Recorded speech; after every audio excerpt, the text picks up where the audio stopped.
Alright, getting started a little bit, oops, only got 2 characters. That isn't what I wanted to do anyway. Welcome to my store. Farewell, good luck. Please come again. Okay.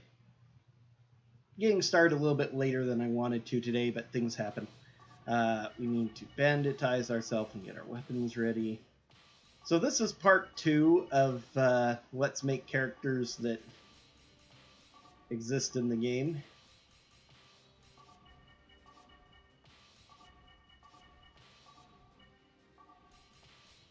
Once again, we're not doing them total justice by using their weapons, but, you know, that's because this is a speedrun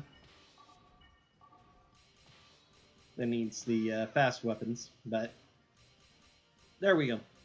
These are all the basic Player 1 outfits for these characters, except for Strife, who is Player 2. For some reason, the Strife Player 1, because Strife is the only one of these 5 characters who has only a single outfit that we see in the game, they made a different one for him, which for some reason is Player 1.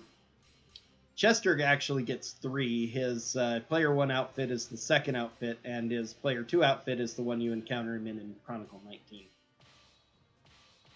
Yeah. Let's go ahead and get started here. Off with this.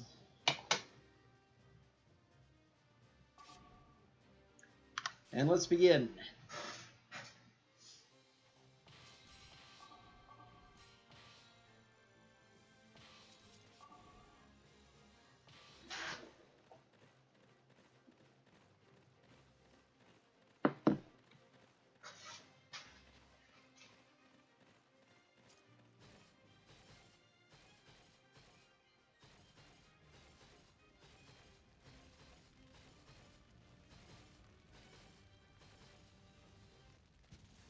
Decisive battle.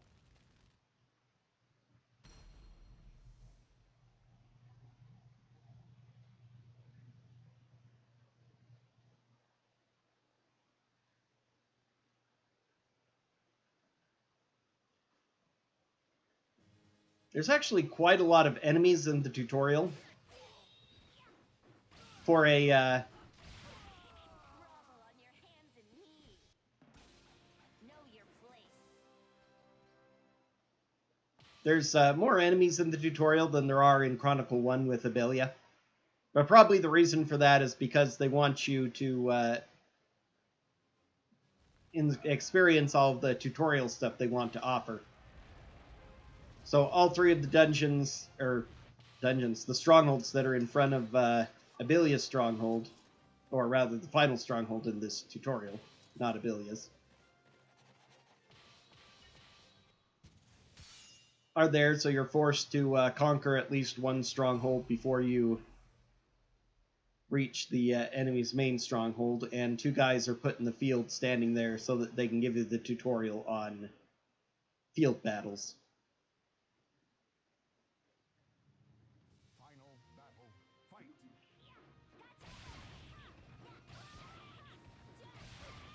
Grovel on your hands and knees. That was truly absurd.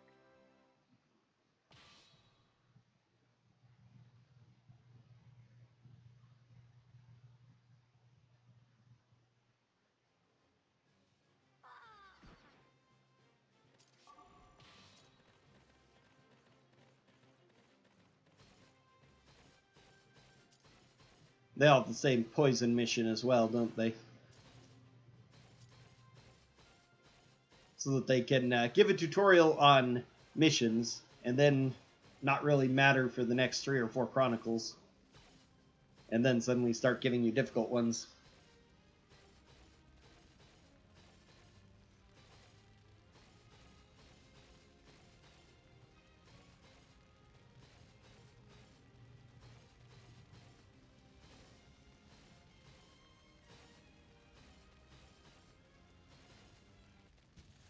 Decisive battle.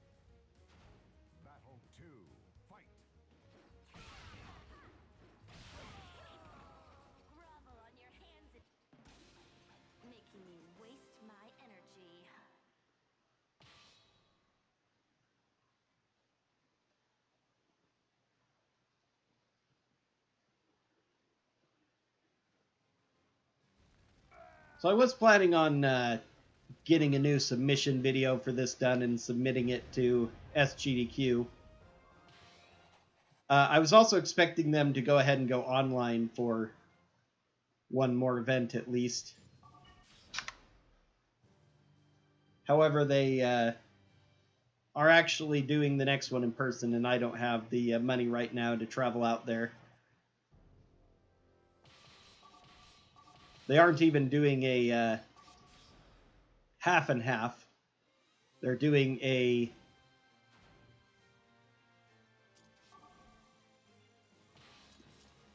kind of sort of online, as it were.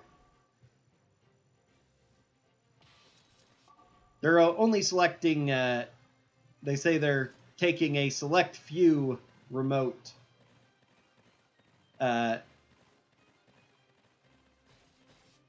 submissions, accepting a select few remote submissions for those who can't travel at this time.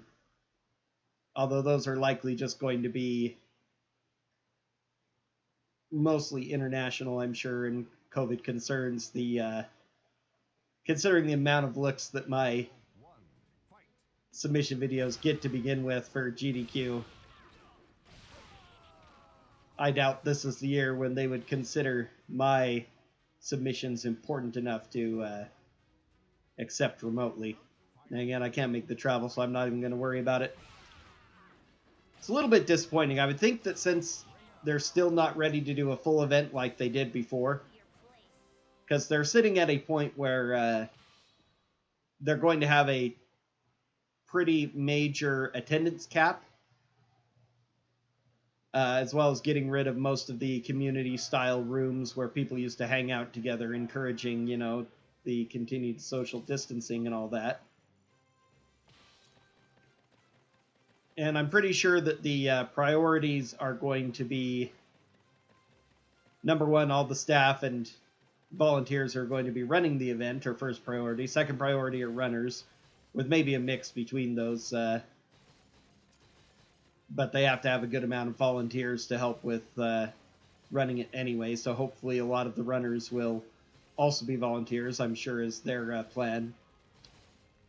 Third priority would be given to specific commentators for people's runs, and it probably is going to be a lot more set than it is previously at GDQ, where for some runners it's like, hey, are you around? You want to sit on the couch? I feel like inviting you because you're here situation.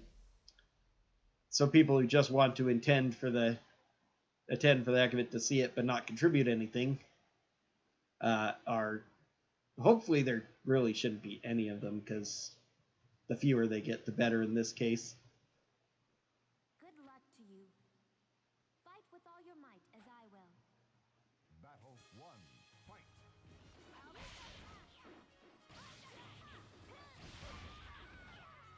Gravel on your head.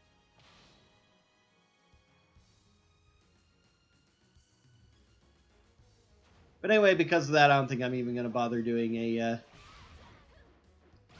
submitting, because the odds are too low of getting something in. Gravel on your hands and knees. Know your place.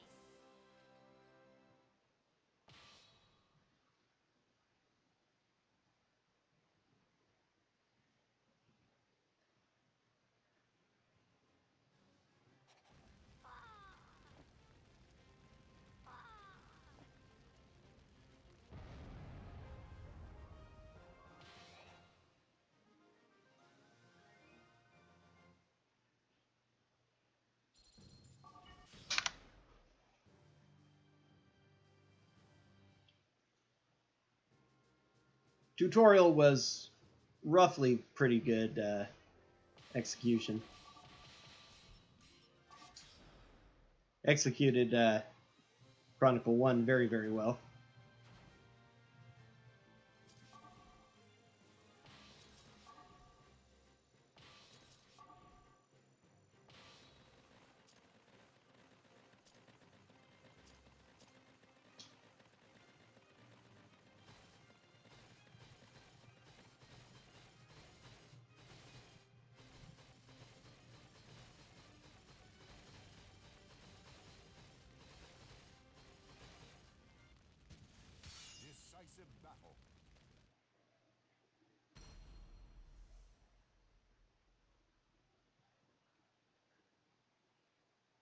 All right, that's fine, Alex. Greetings to you too, and hope that you're also doing well. And as always, good to know that you're present. Fight.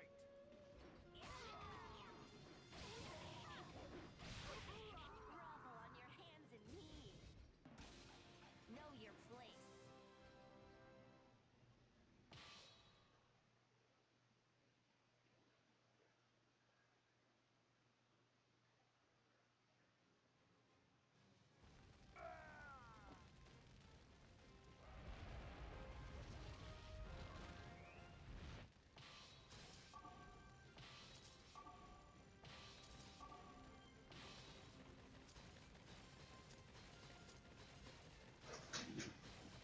Ah, good to know, of course.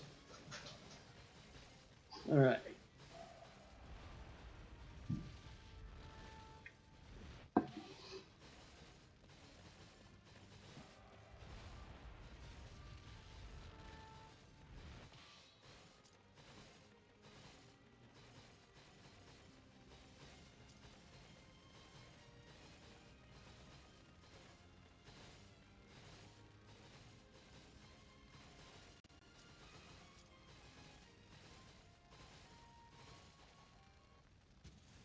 Decisive battle.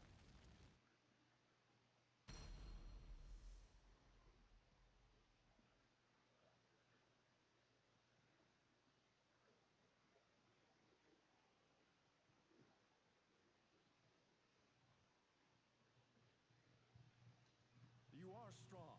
One day, you will succeed in life. Of course, only if you manage to defeat me. Battle 1. Fight.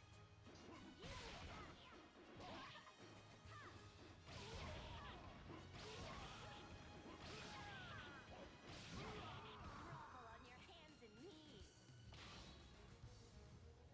Not the worst Gerardo, but worse than I've gotten recently with him. Battle 2. Fight. Whoa, not nearly as bad as the Edith, though. Holy cow. Grovel on your hands and knees. At least all those hits were fast and they didn't result in a death, so. Waste my energy. This will probably be slightly slower than my PB, though, where all the battles went just about perfectly. Not that a few seconds is a big deal at this point of the run, but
Final battle.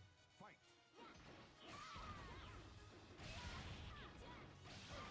Grovel on your hands and knees. That was truly absurd.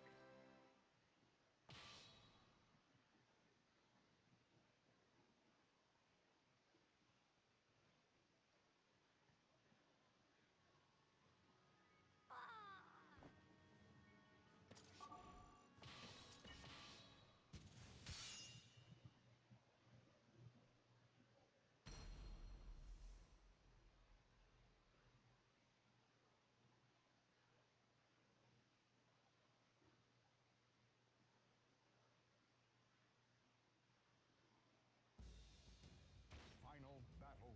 Fight. nope, I forgot to give him his cloak. I can't believe I forgot that of all things.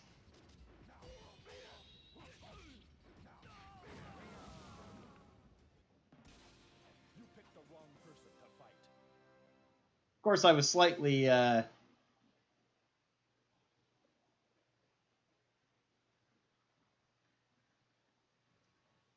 confused by the situation and had to correct it. I haven't played a whole lot with the special characters in all the time I've done this, so I've never... You were not ordered all the way to the end. That's a small misfortune.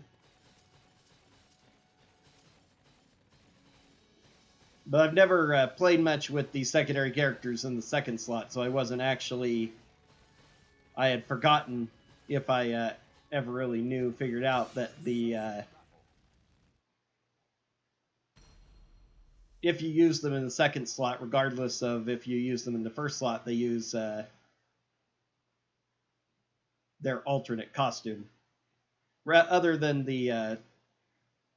with the main characters, of course, you can select their first or second costume, regardless of whether they're first player or second player, or one of their alternate costumes, or alternate colors, rather, that you've created.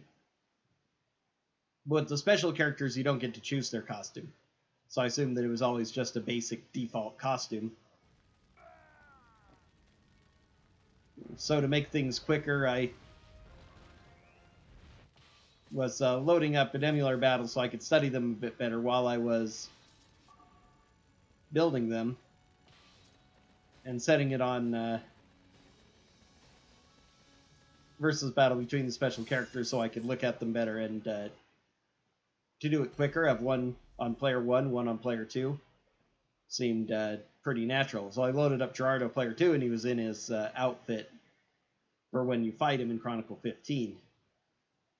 So I sent him to that first, and then when I realized that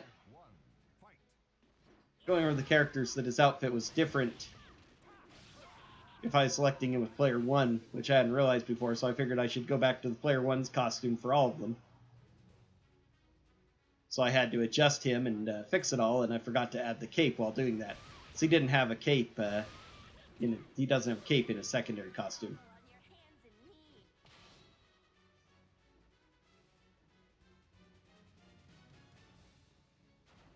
Final battle, fight.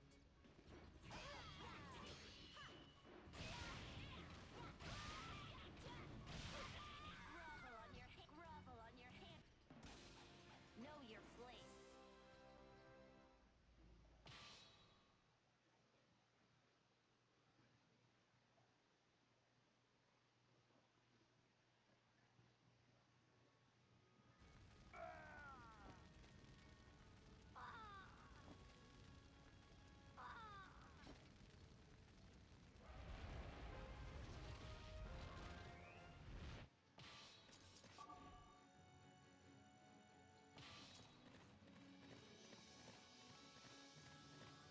All right.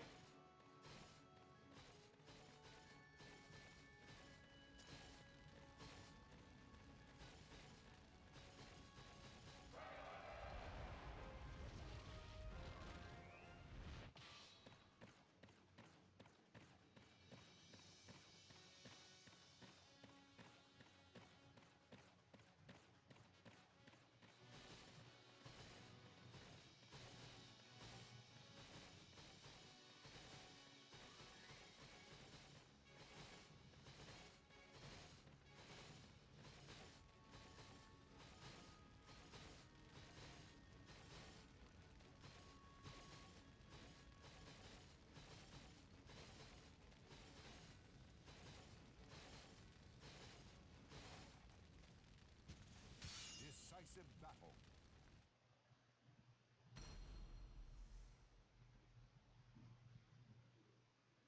Let's see. I think I've got the volume a bit too low for the game. Now, of course, it's hard to tell, and since there's no sound in those between battles. Fight.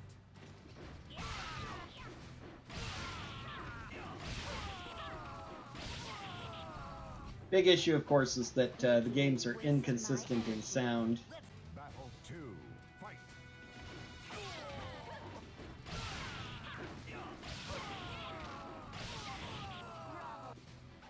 Unfortunately, OBS records the sound. Battle that comes through the capture card the same across all of my scenes Grovel on your hands and knees. rather than changing it. You really deserve that.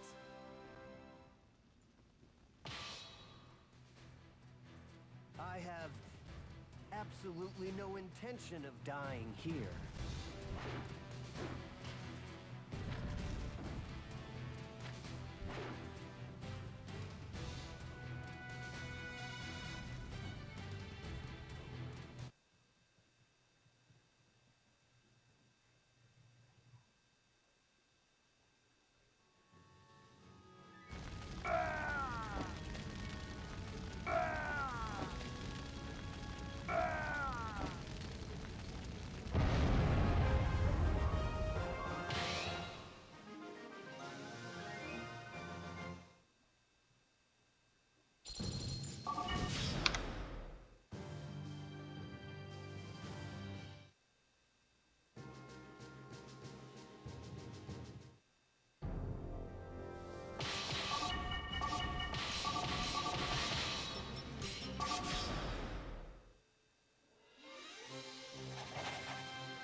Decisive battle.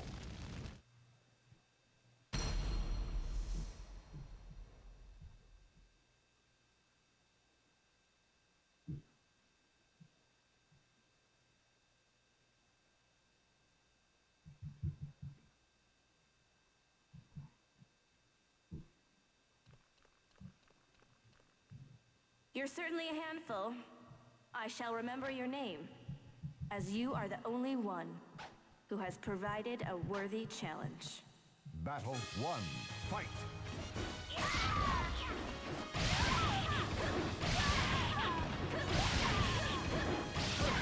Grovel on your hands and knees.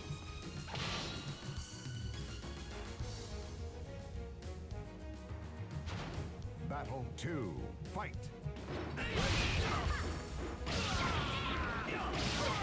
Grovel on your hands and knees.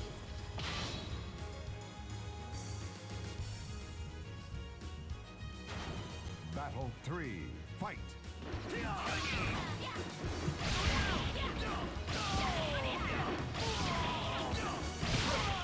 Grovel on your hands and knees.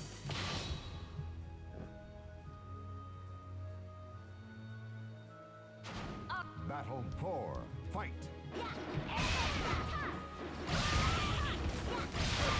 Grovel on your hands and knees.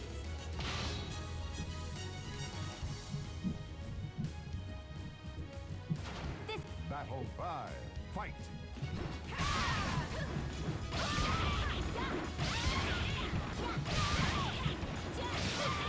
grovel on your hands and knees.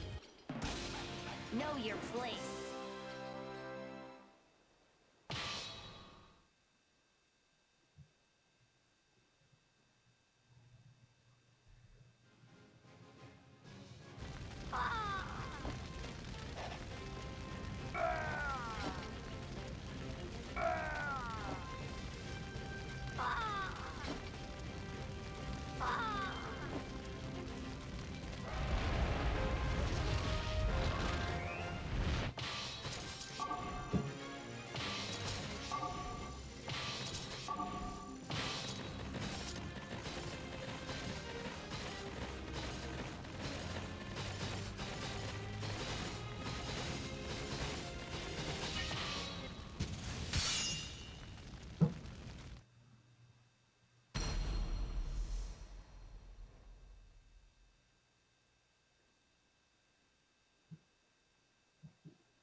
battle, fight!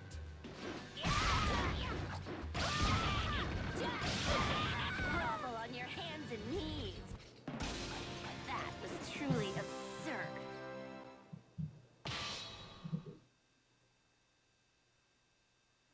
Hey, thanks, Wally Sword. Haha, yeah, the true RPG.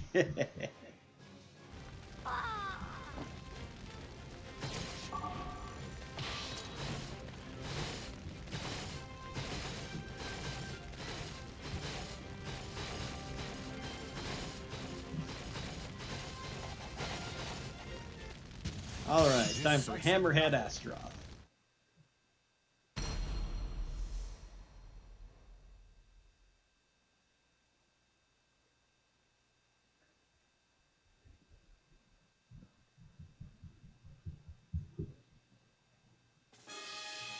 Battle 1, fight!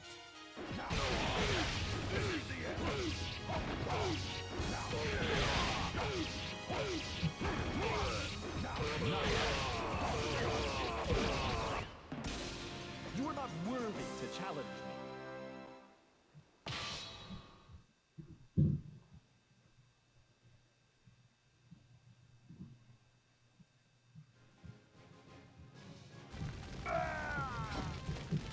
You've got guts for a fool.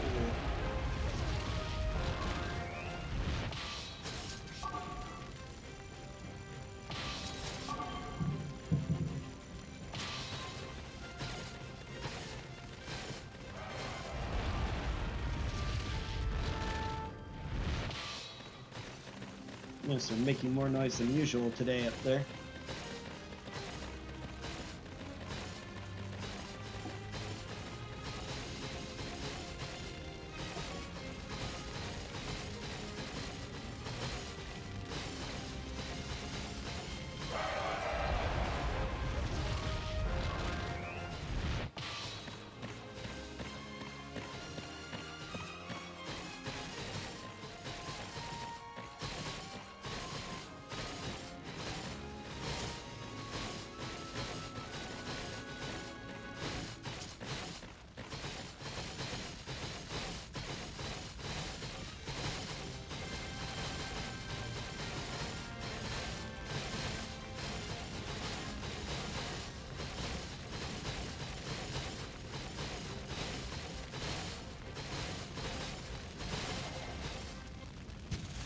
Decisive battle.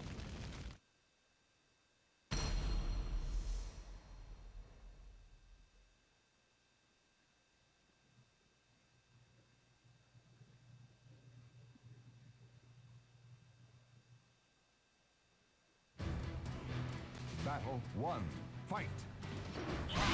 Be gone!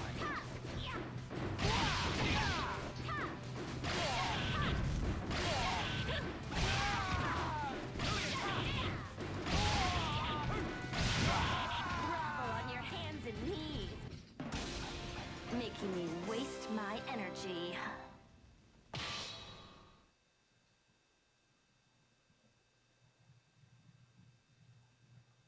Not a ruining of the Chronicle per se, but that last battle ruined what was almost a perfect Chronicle 4.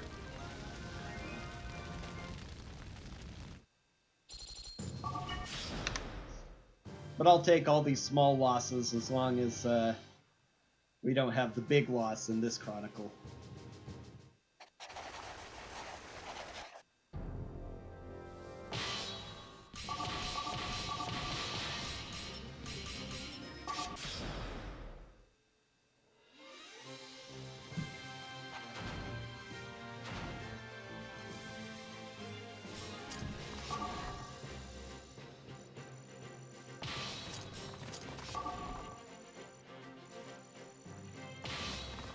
So we hope.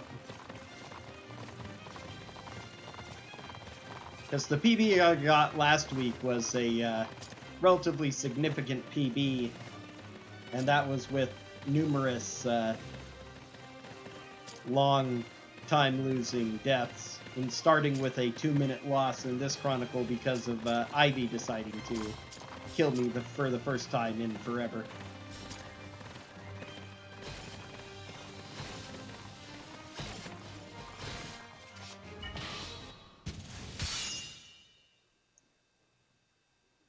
if I can manage to avoid all of these silly deaths, then I can make up a lot of time very, very quickly.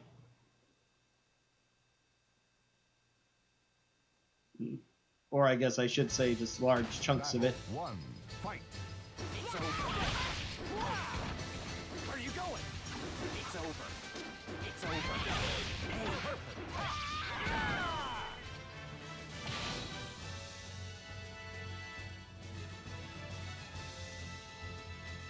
Please. Battle 2, fight.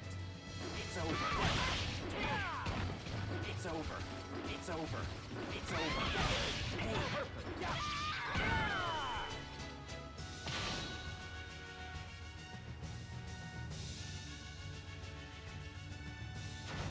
Battle 3, fight. where are you going? Where are you going?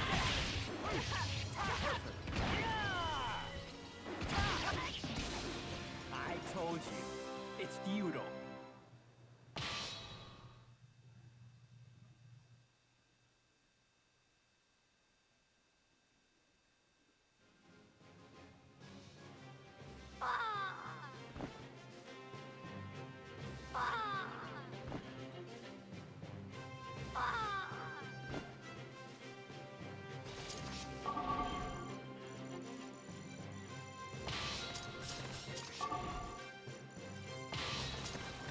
Didn't need to go that far because they won't be getting that far.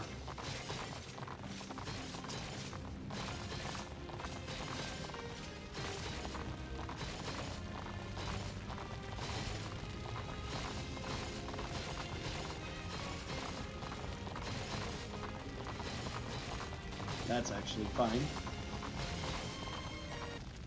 Decisive battle.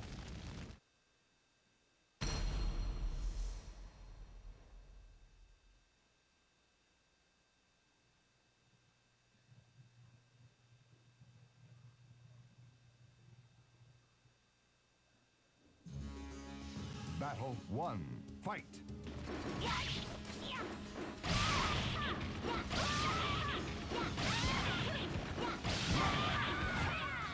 Grovel on your...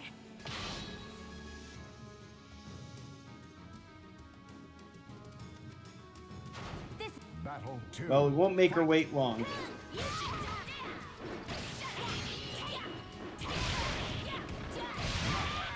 Grovel on your hands and knees. You really deserve that. I'd always gone ahead and confronted Ivy first by sending my secondary character all the way around from the other side. And then after losing to her, I realized that that was a bit of a mistake.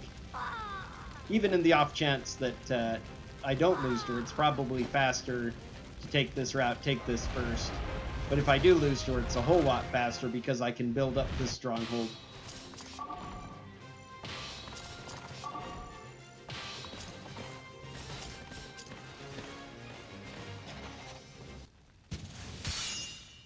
To recover him in, and he'll respawn closer to the front line and able to re-challenge Ivy again.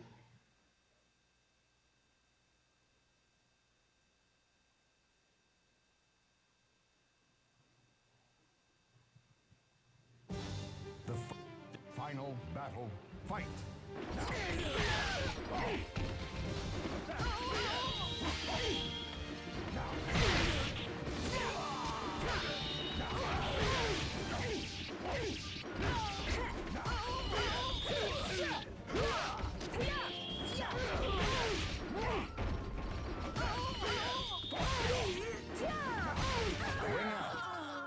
All right. You are not worthy to challenge me.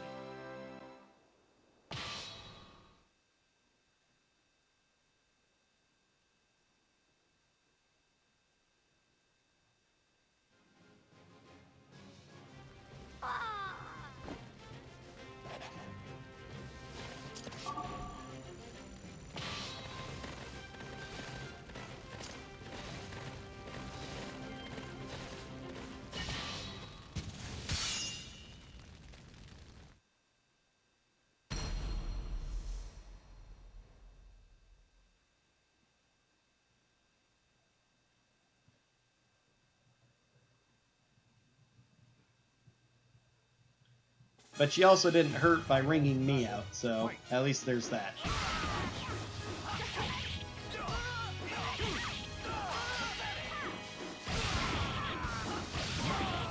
Golly, that guy decided he was a hero. That was truly absurd.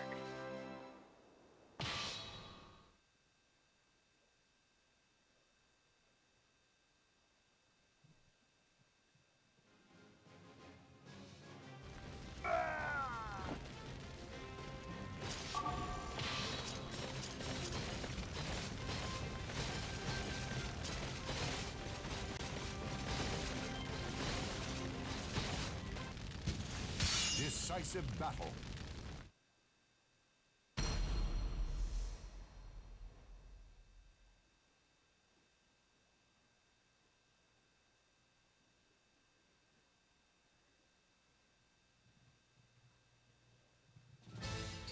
Battle 1.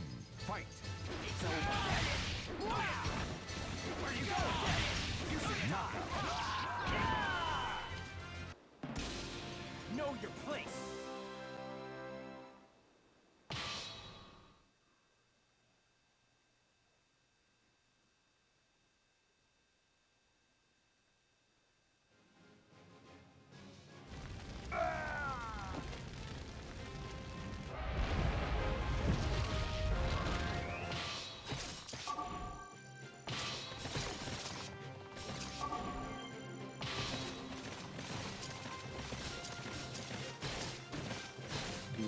Not remembering that properly. Small detail, but...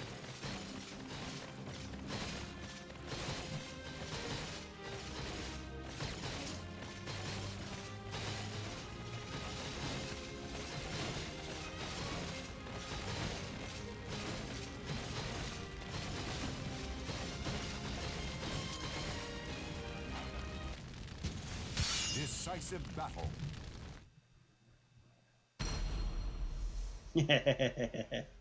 Yep. Level 2 now. I think he made level 2 from that fight. Maybe he didn't. Battle Nope, still 1. level 1. Fight. It's over. It's over. You should die. It's over. You should die. It's over. You should die. It's over. You should die. It's over. It's over. You should die. Alright, Cervantes was extremely agreeable. Know your place.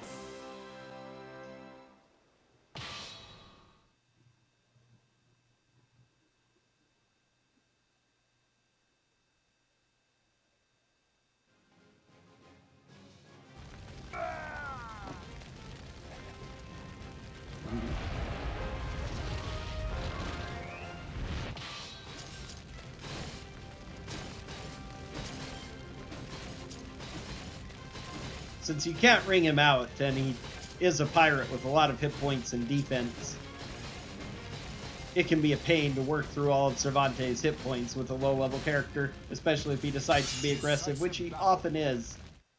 He's usually the better AI of the two between him and Ivy.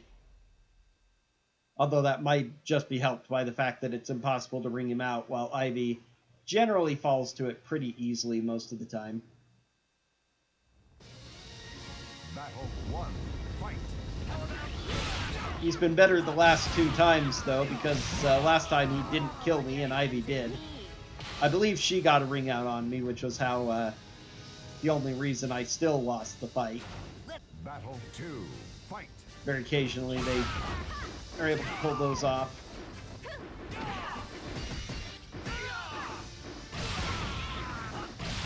Grovel on your hands and knees. And this time, she didn't manage to kill me or ring me out, but she was still very, Grovel on your hands and knees. very unkind.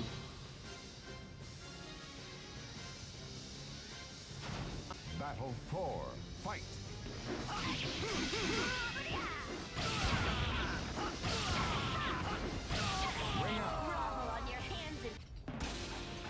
really deserve that.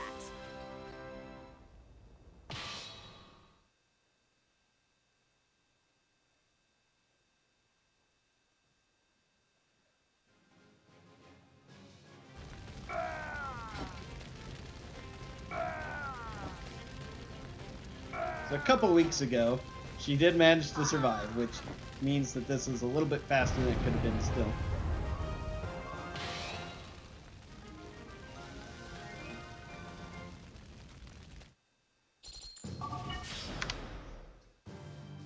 A couple of weeks ago, I decided to show off the fact that something I talk about a lot, that you can make any of the characters in the game apart from the Soulcalibur characters themselves.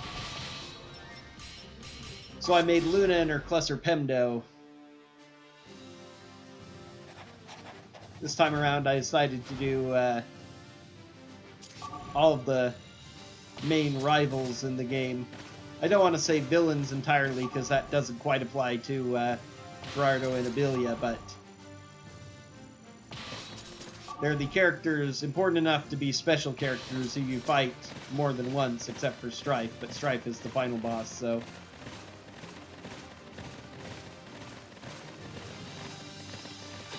The only four that you fight more than once and get a special character version of for playing outside of Chronicles of the Sword are Luna, Abilia, Gerardo, and Chester. All the rest either are not the designated special character for their weapon style, or they... Fight.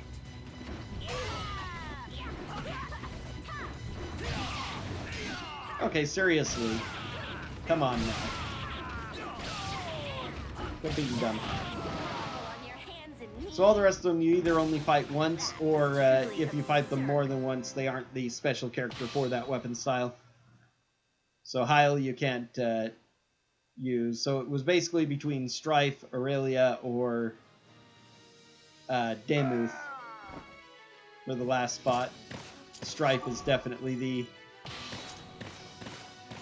more worthy villain turned hero for this group.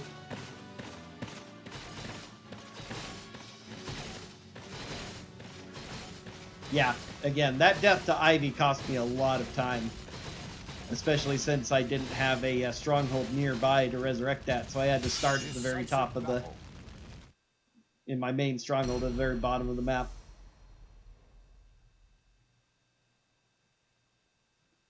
And then in this one, I suffered a death to Eloa that cost me 30-ish seconds, so...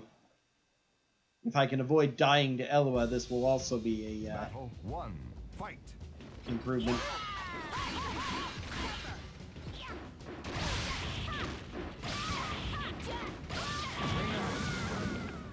Fight.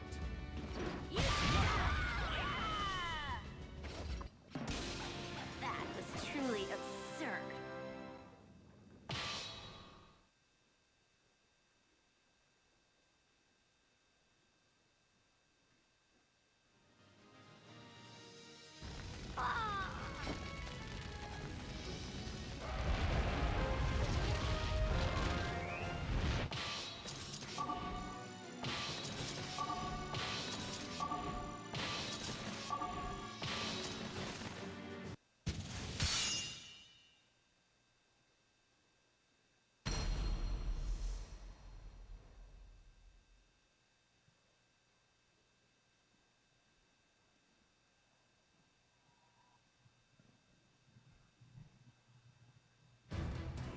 Final battle. Fight. Now. Ring out. Fight. Now. You picked the wrong person to fight. Very, very good Lizard Man.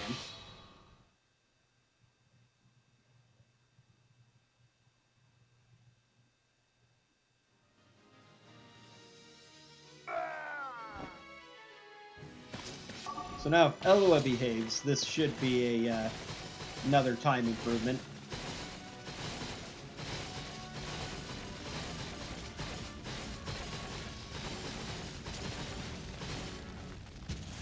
Decisive battle.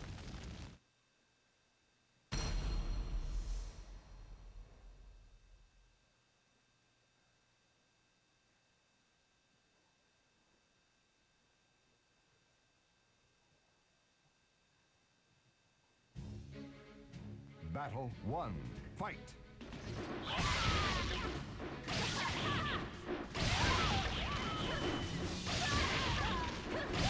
Quick buttons too close together. Okay, good Emily. Know your place. Alright, this should be a perfectly fine Chronicle 6 now.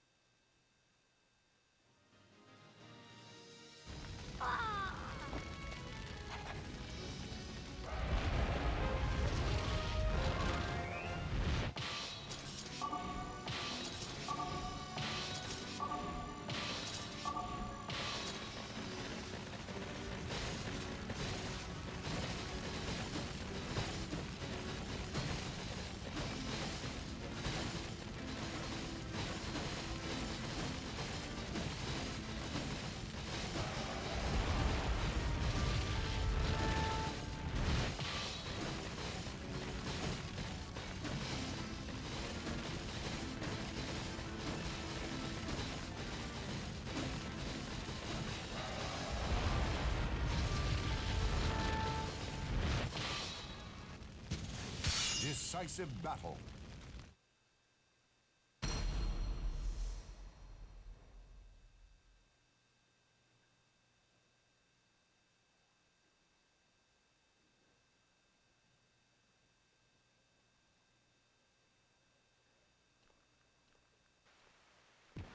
So we meet again. Now, it's time to collect on your debt. Battle 1. Fight.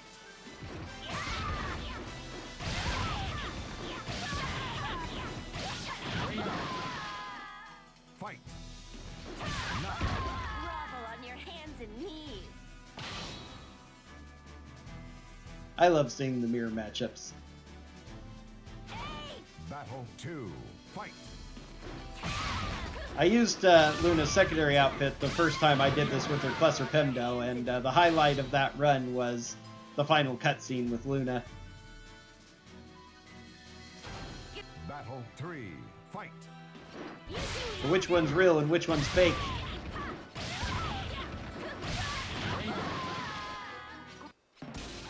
That was truly absurd. This is going to be a big time save.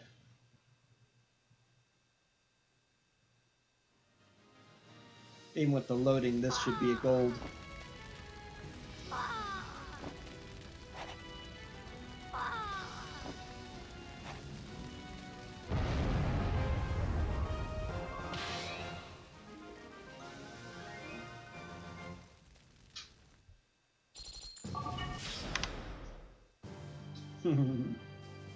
Sure, of course she is.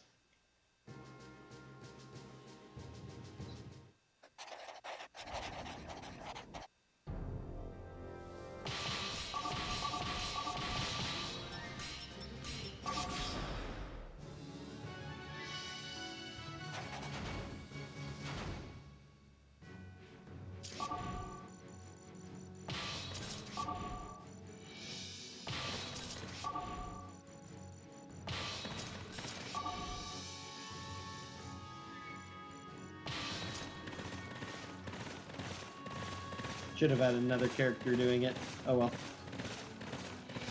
Might not matter. Yep, nice little gold.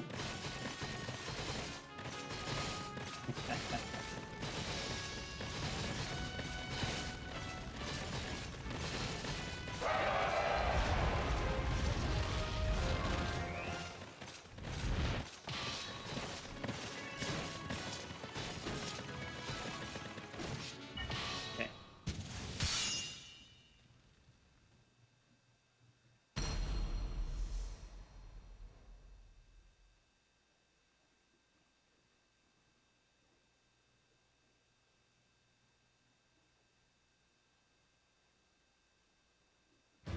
Fate. Battle 1. Fight. It's over. You should die. It's over. You should die. Ring out.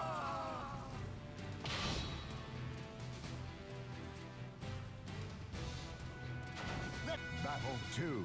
Fight. It's over. It's over. Ring up. Making me waste my energy.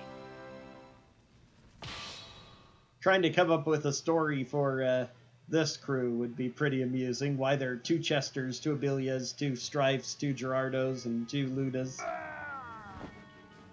Hey Bam, welcome to the chat, to the game. Okay, Chester again. This is the low. Probably fine doing this. Yeah, it's fine.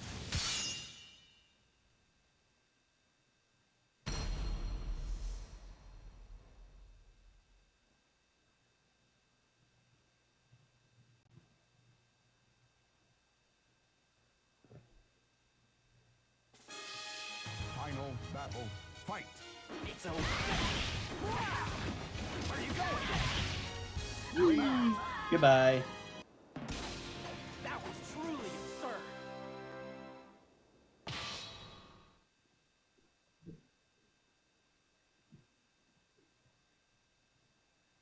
Getting those quick ring outs are always so satisfying.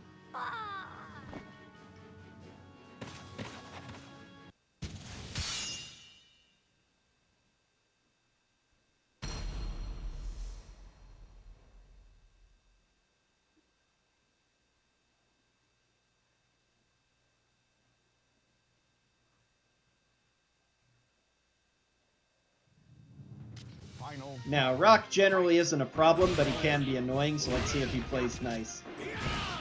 He is not playing nice. Where are you going? You ready? It's over. It's over. Ring out isn't happening now, pretty much. I'll crush you! This is the end! It's over. It's over. It's over.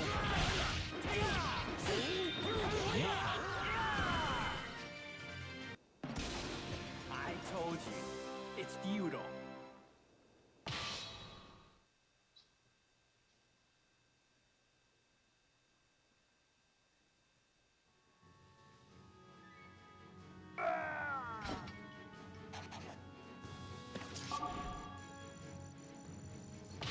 I did that wrong.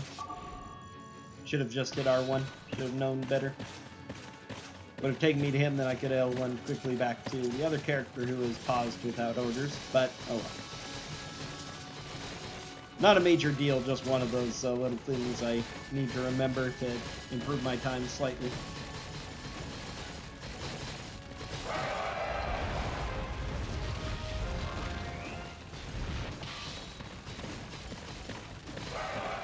Kind of surprising, but Rock doesn't have a lot of good moves for ringing out. None of his ones that do pushback are fast enough to really worry about. Yeah. Which is why it's hard to lose the character. He can do 2/3 of my life pretty swiftly, but then he doesn't maintain that Decisive battle. that pace. Now with the Swordmaster's ability to regenerate from the Murasame, it comes back. I just get it back real fast.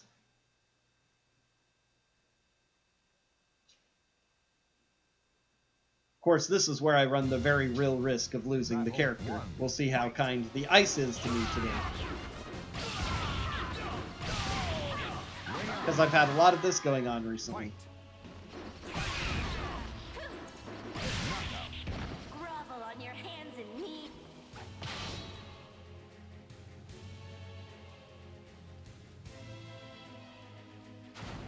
Battle 2, fight!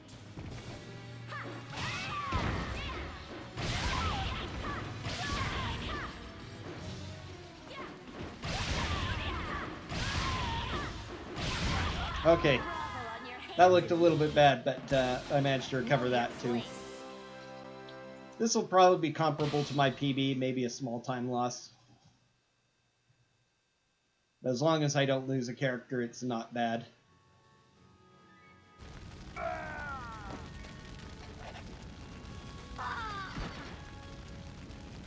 Before, for safety, I always built up my strongholds. I figured out that I don't need to. They'll never get through it enough to stop me. Unless I lose a character there, then I may have to go ahead and build that up just for safety. Luckily, that's not something I have to worry about today.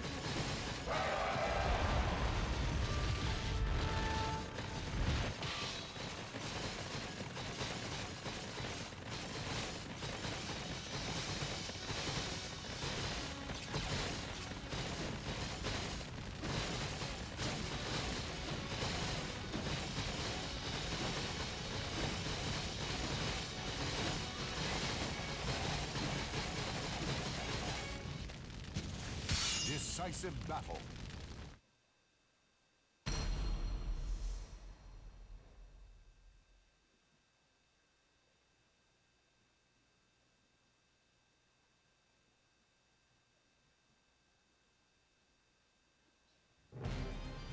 Battle 1.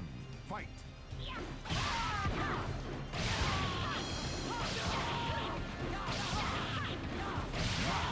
Grovel on your hands and knees. You really deserve that. Sorry, Mom.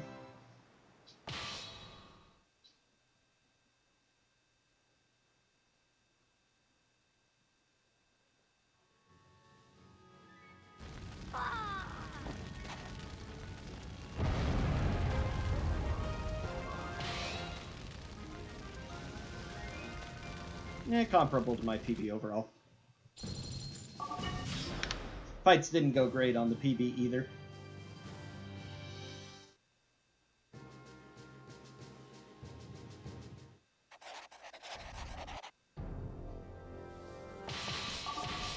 As good as this looks, I think it can go even better.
Final battle.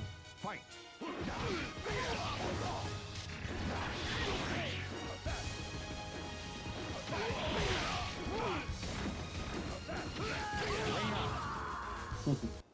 Okay, that was a rather amusing little brawl.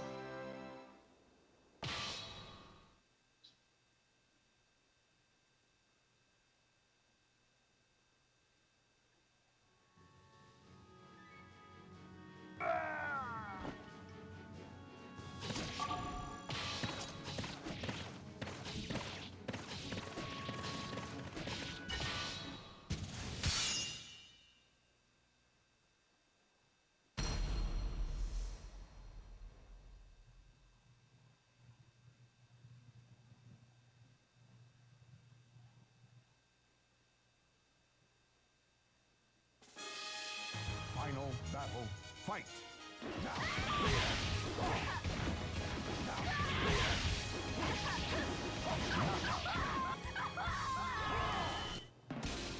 You are not worthy to challenge me.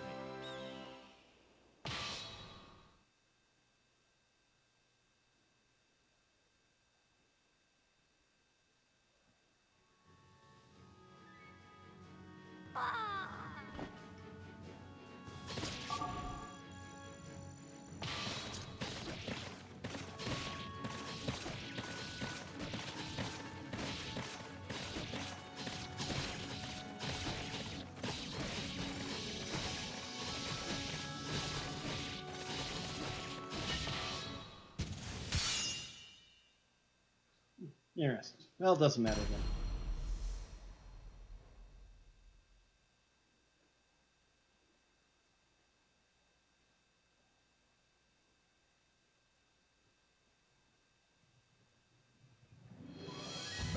one, fight. With this run, as I've been trying to manipulate enemies around, Fight. lately, if unless I delay moving my first character, I don't quite get the knight to engage Aelion, but I don't actually need the knight to engage Aelion. And Aelion being killed, which she will be before the end of this, loses a small amount of time. Did the pain set in yet? Possibly it's because of the rest of the crew.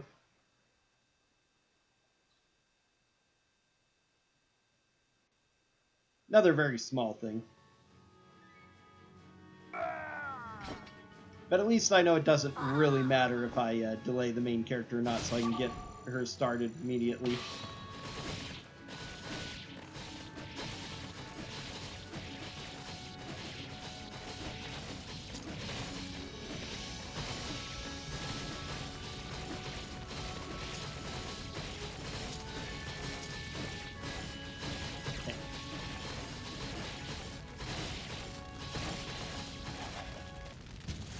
Decisive battle.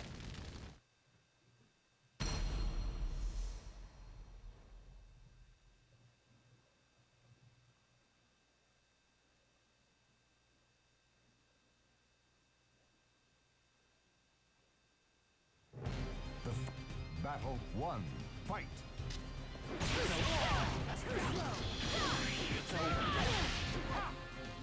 Bring out. Fight. It's over. Where are you going? It's over. It's over. See? That's what you get.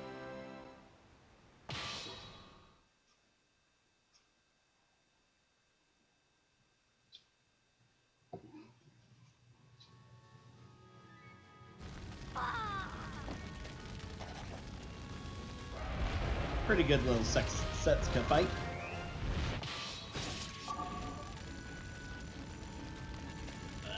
Sword. Some of these crossroads are really tough. I might as well do you while I'm at it, since you couldn't go quite all the way anyway.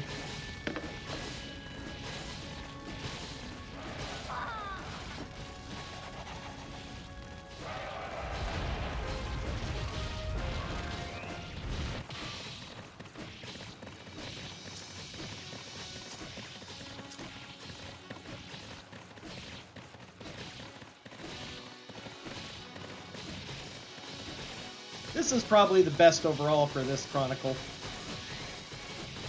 I really hate inefficient things like having to fight multiple enemies in the field rather than letting them gather, which usually is more efficient. But considering that I need to turn a couple people up to fight the main building there, and the enemies are really slow, it's better to just go ahead and pop the first two, and then only gather the next two right before the stronghold.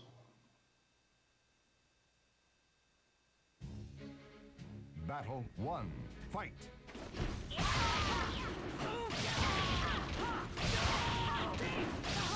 out. Fight. Grovel on your hands and knees. You really deserve that.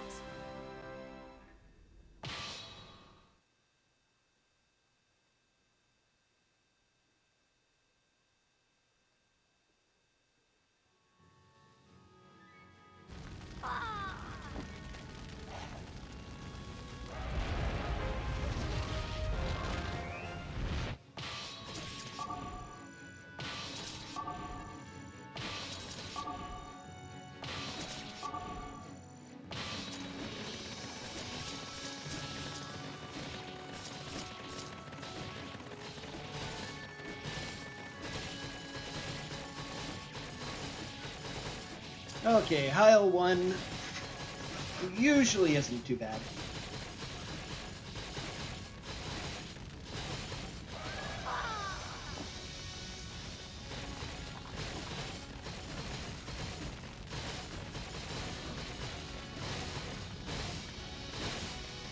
This has a very small chance of being a gold, I think, if Heil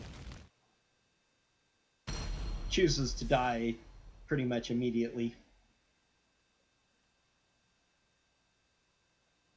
Even if I don't hit the really good gold, though, this is a decent enough Chronicle 8. Battle 1. Fight. Nope.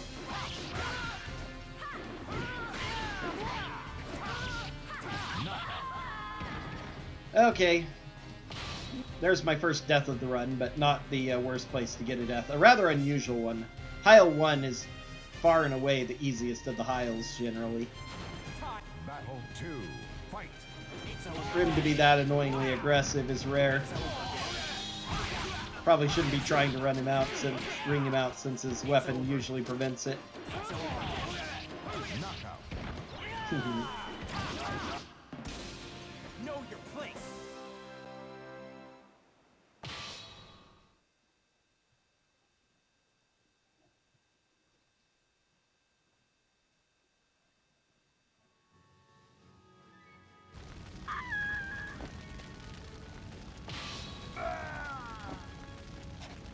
As hard as it is to be deathless with my main character, my current any percent PB actually is. The only deaths in the run are once in Chronicle 20 to, golly, that cost me 30 to 40 seconds just from that battle because of the stupid death. Okay, time to see if we can get a good Chronicle 9 or a perfect Chronicle 9.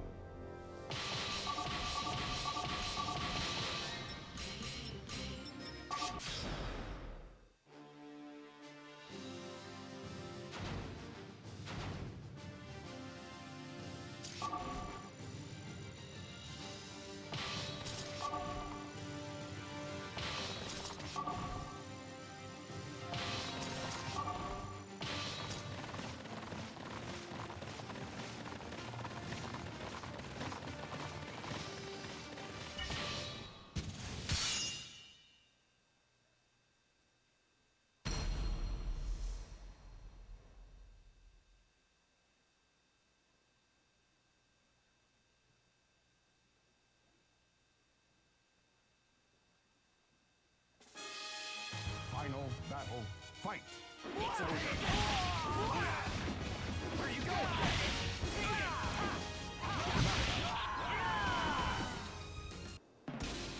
I told you. Only deaths in It's my futile. PB any percent are an intentional death to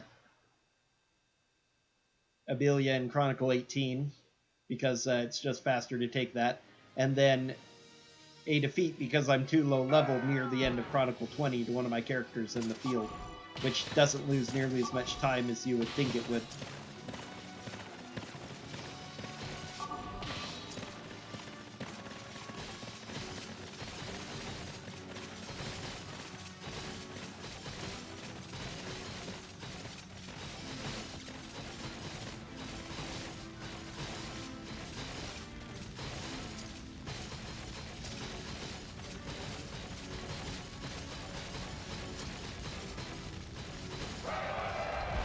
So to get a, as long as I can continue to not get the same quality of Deathless run here, I can definitely still improve.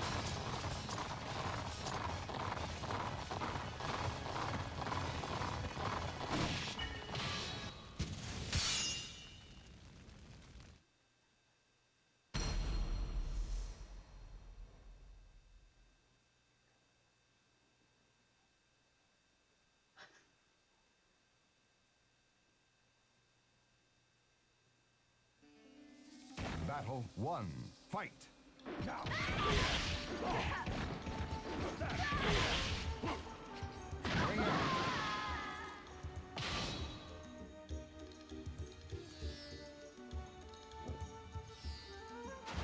Battle 2. Fight. Now. Yeah, they're outnumbered.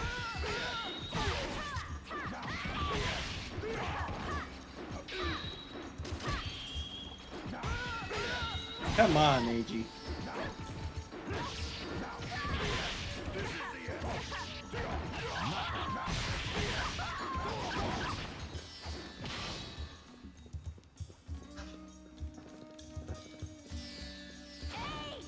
Battle 3, fight!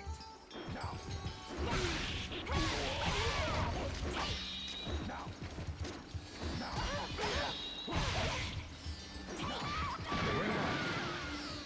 Fight! Now!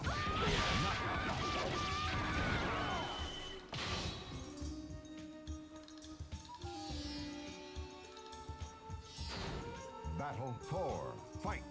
Now!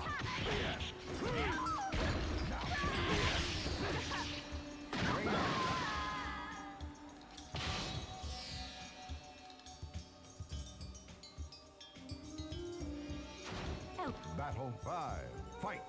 Now!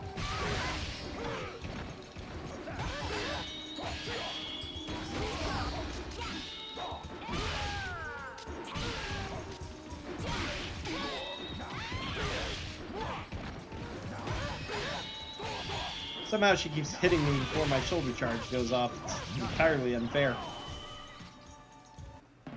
As well as borderline absurd. Okay, so...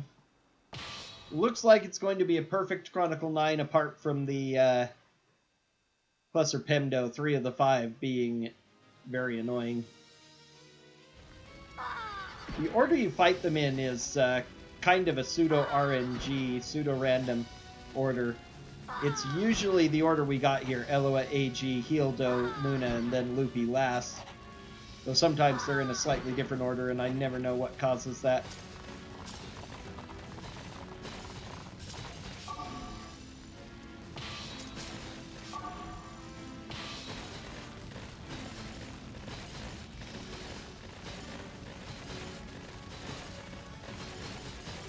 Alright, now all the rest are gathering at the main stronghold, and then Character 5 of Ilya just gets to take down these 5. Decisive battle.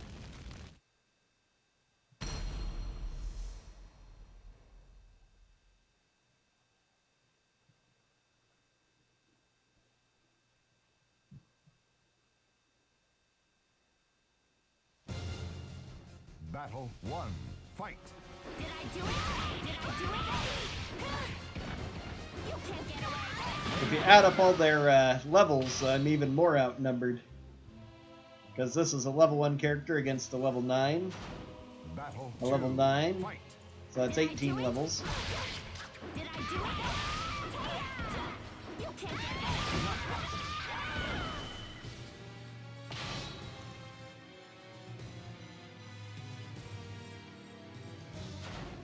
Battle 3, Another level 9, so that's 27 levels of enemy. You can't get away. Did I do it?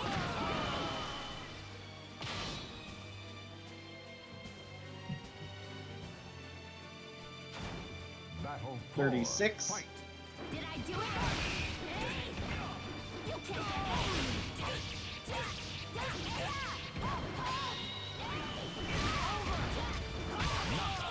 away. Dual hit. Then the last guy's like level 22, so it isn't as bad as the level 1 characters who took on Soulcalibur characters. Okay, 26. So that's actually slightly worse. 62 is the final level count. Slightly worse than the level 1s versus level 60s back in Chronicles 4 and 5.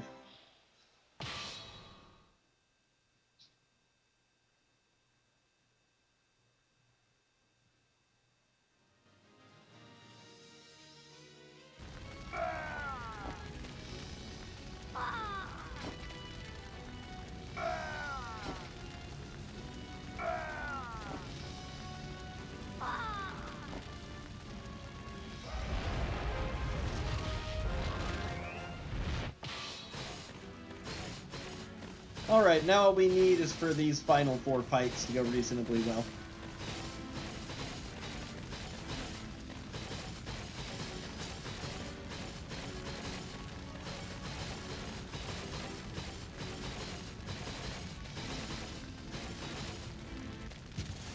Decisive battle.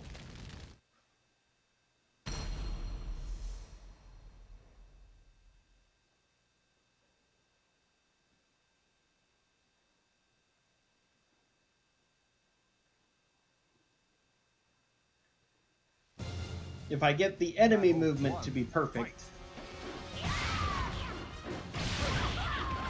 And then the battles go pretty well. I can get a sub 10 on this Chronicle now.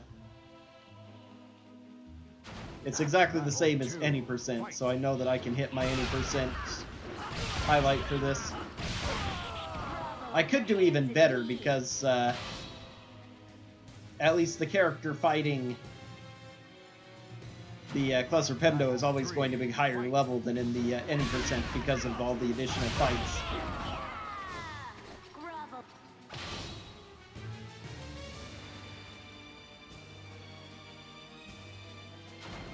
Battle 4. Fight.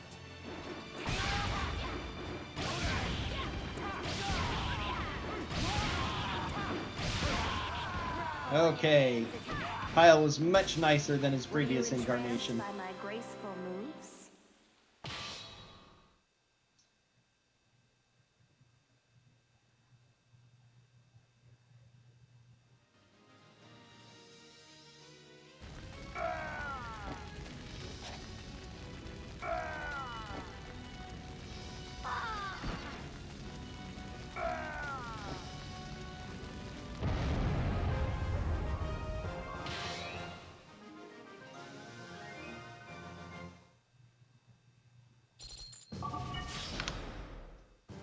Yeah, the only thing that kept that from being a sub 10 was the difficult fight of the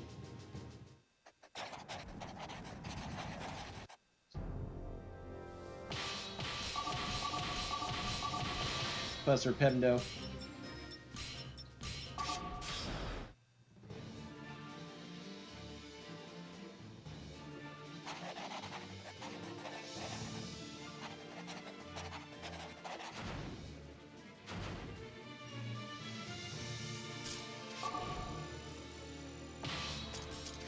Now let's see if I can pull off the extremely difficult trick of coaxing out Anaretta, so I can skip that fight.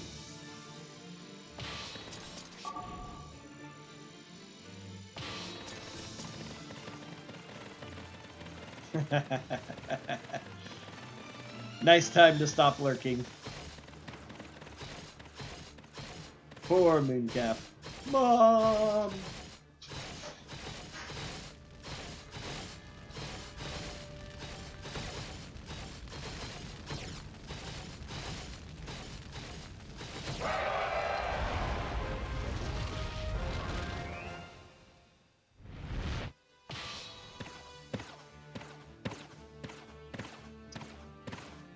Doing decently, despite a annoying death to Heil in Chronicle 8 that really shouldn't happen.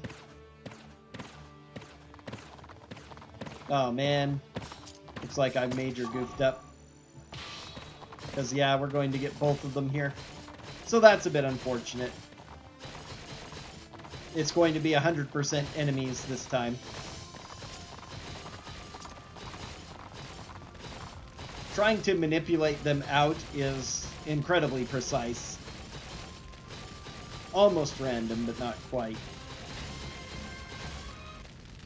Decisive battle. So that's slightly annoying that I'll have to have even more battles here, but that's not a big deal. Otherwise, the only bad thing that's really happened is getting that weird death to Heil in 8. With him being super aggressive. Isn't the worst time loss since it's the very last character in the Chronicle. Chronicle 9 went really well, despite the fact that the Cluster Pemdo were meaner than they should have been. This country, this king. Battle 1. Fight.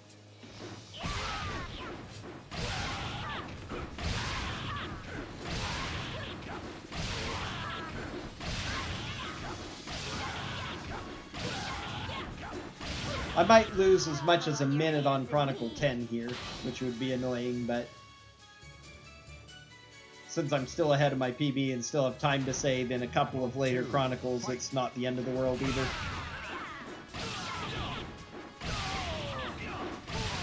The main thing I need to do to get the PB I really want for this is to go with a pretty much deathless run, just like my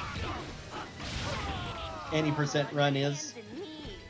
Which technically isn't deathless, but the only deaths I had that run were Chronicle 18, the deliberate death to Abilia, after beating her, or to Abilia's forces after beating her. And then the death of one of my characters on the field in Chronicle 20, which happens simply because I've now cut so many fights from the run that my characters aren't high enough level to entirely survive all the battles like they used to be able to. That's how much I've optimized any percent by cutting out battles. SC percent, I'm guaranteed not to have that simply because of all the extra XP we get, so...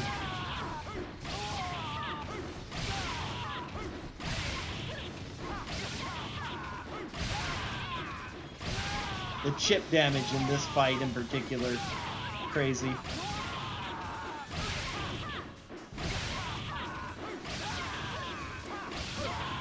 Alright. On your hands and knees, making me waste my energy. So in the ideal SC percent, I should be able to have only the single death to Chronicle 18 end.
Battle 1.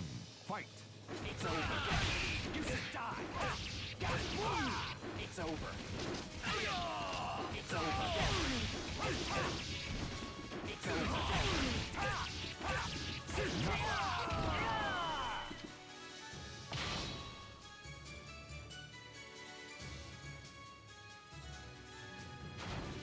Battle 2. Fight! It's over. It's over.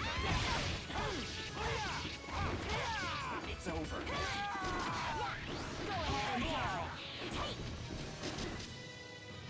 It's over. It's over.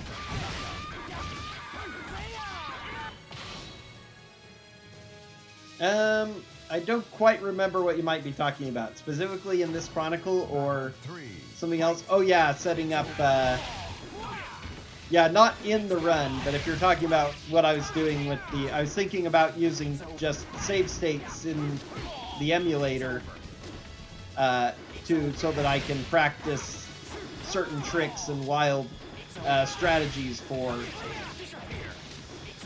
some of these Chronicles and see if certain wacky things work, rather than trying it in the middle of a run and having it fail and put me 20 minutes behind. Battle 4. Fight! It's over. Where you go? Ring out! For games that don't give a huge amount of number of saves that you can use for those kinds of things, a lot of communities, or that don't allow you to save at specific areas in general, like a lot of old Super Nintendo games. A lot of runners use emulators with save states to practice specific strats. It's over. It's over. You should die. It's over. It's over. It's over.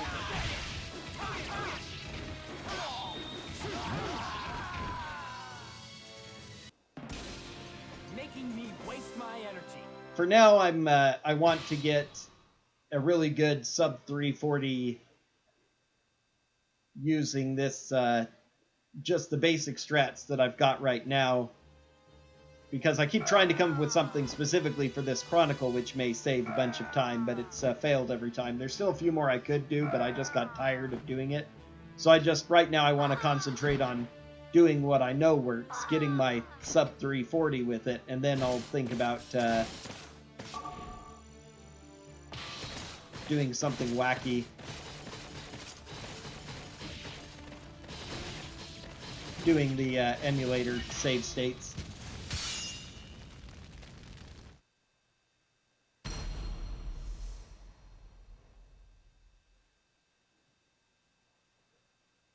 Yeah.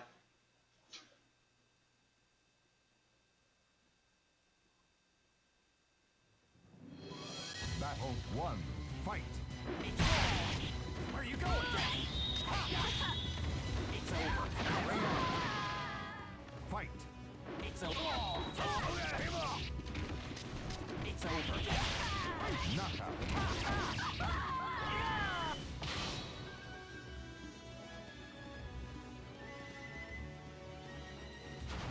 Battle 2.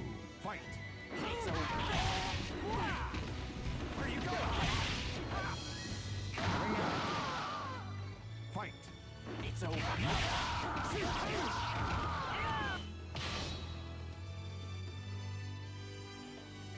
If I'm remembering right, one of the most interesting examples is Super Mario RPG, which, because of the way its hardware is designed, it doesn't emulate very well. Fight. So if you want to practice it, you pretty much have to use regular save games. And of course, you only get 3 on a cartridge, so I know at least one runner has collected more than a dozen cartridges of the game so that she can have saves at all the points she needs to practice her regular runs, which is just crazy to think about. That's what she has to, because you just can't emulate that game well.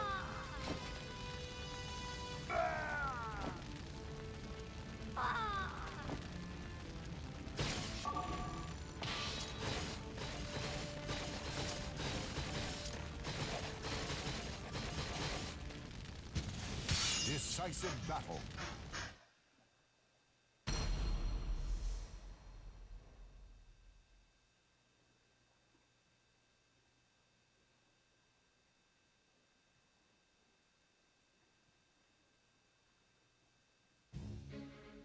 Battle 1.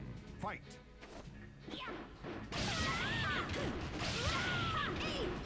Oh, God. Fight. Ice. Ring out. Woo! Okay. That made up for it, and then some. I agree entirely that that was pretty absurd. But absurd things happen when you're on ice.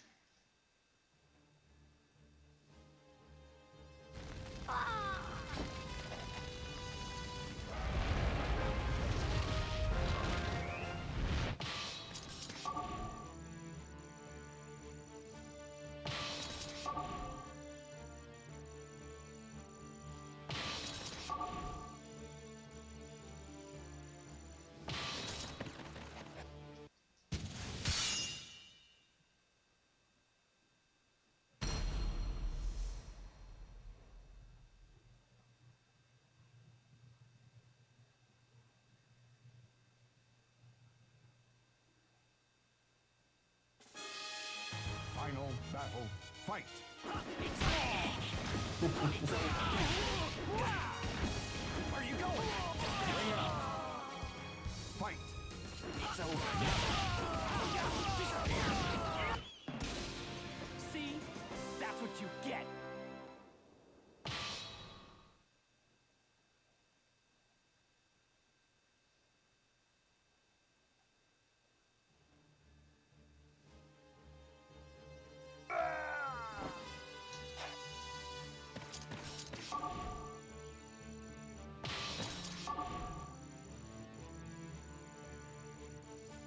Okay.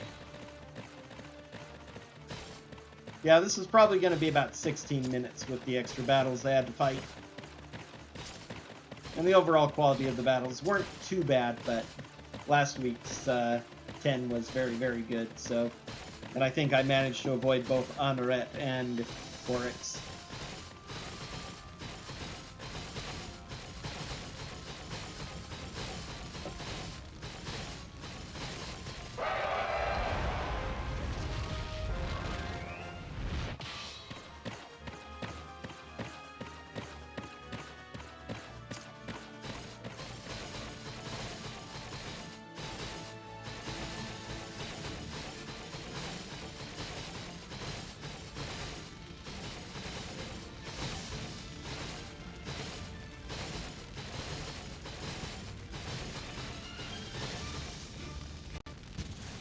Decisive battle.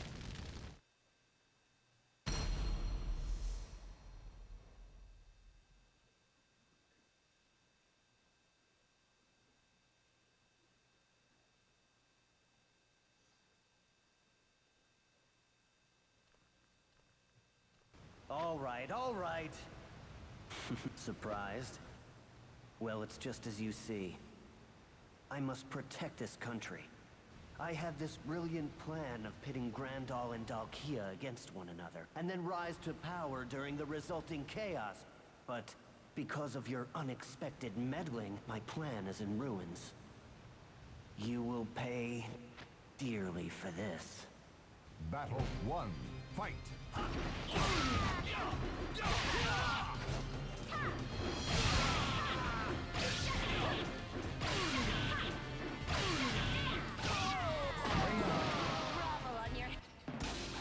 Know your place. Okay, not gonna lose quite as much time as I thought. Probably only half a minute.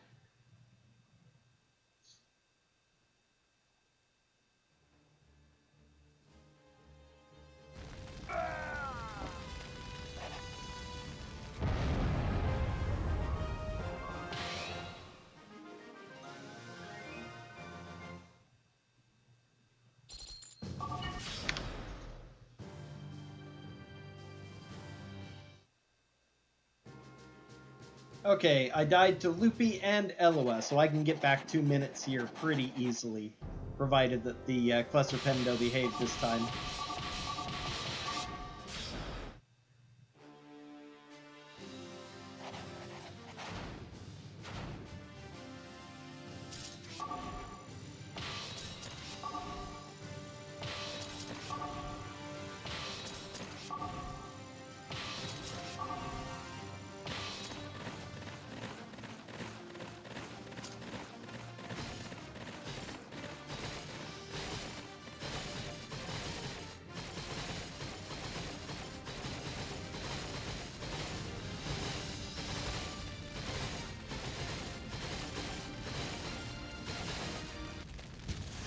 Decisive battle.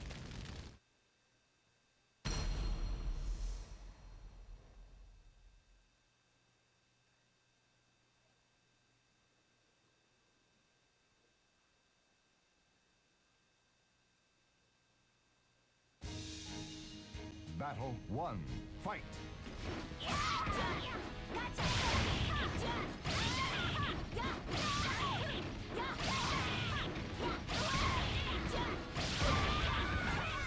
Grovel on your hand.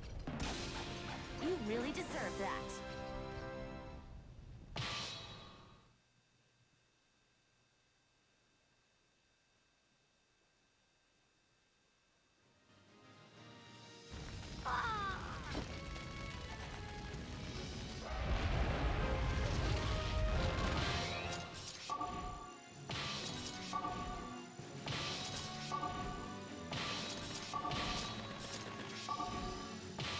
Oops. Slight miscue there.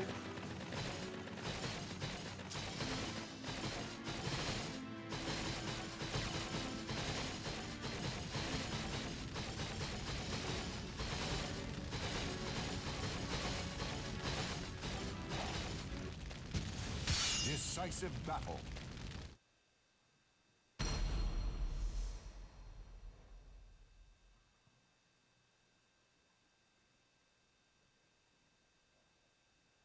Definitely not the worst ice arena this, in addition to Healdo generally not being super aggressive. It's larger than a lot of arenas with ring outs, and one side is enclosed, so There's a couple of decent chances not to be anywhere near the edge. Grovel on your hand. You really deserve that.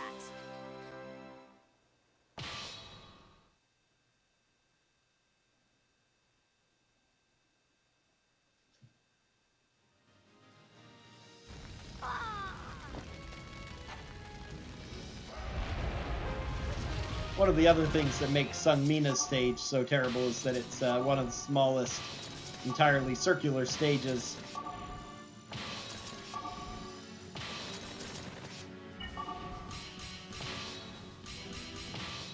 Okay, didn't do that very fast, but oh well.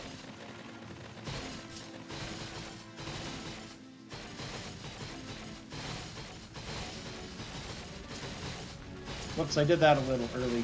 Oh well. Not a super duper big deal. Decisive battle.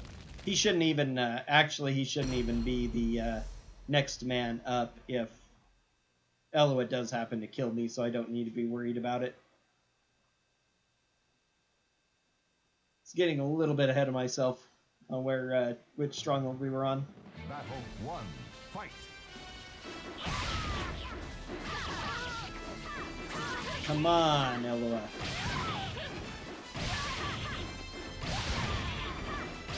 Okay. Grovel on your hands and knees. You really deserve that. She's usually just about the easiest of all four of them. Along with Kind of Healed, though, tends to be really less aggressive too at this stage, but she's been rough the last couple weeks.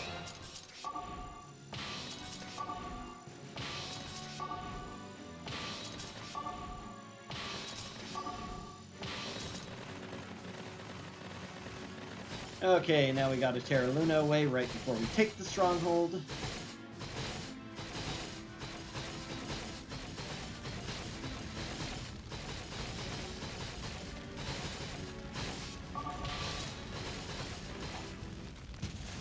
Decisive battle.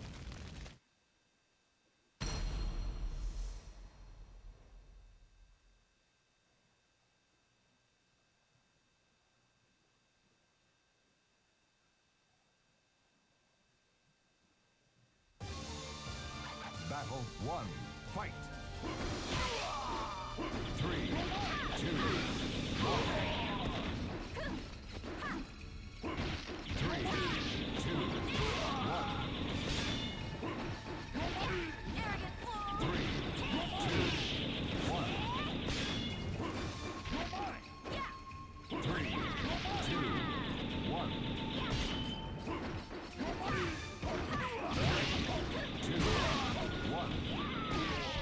I stood up a bit too early there. Oh well. 3, 2, 1. This should be the finish. Yep.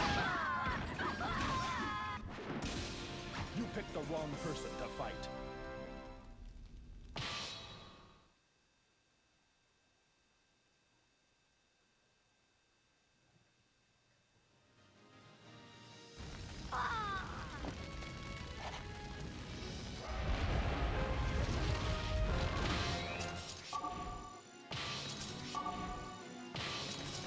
I'm still amazed by just how consistent that is. After I struggled for so long trying so many different things to find a way, and turned out my other favorite weapon that I was underutilizing just works so well. Yeah.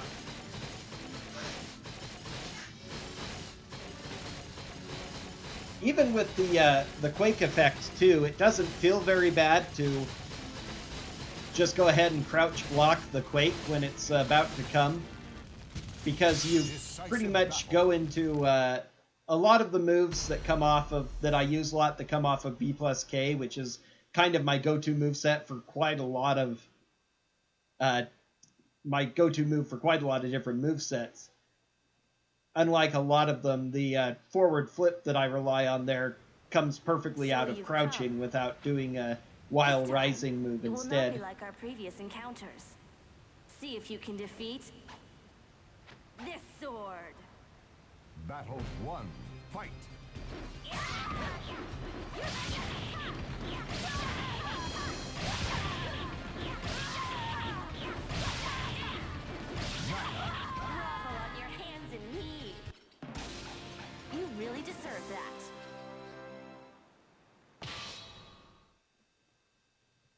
She has to indeed.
There we go.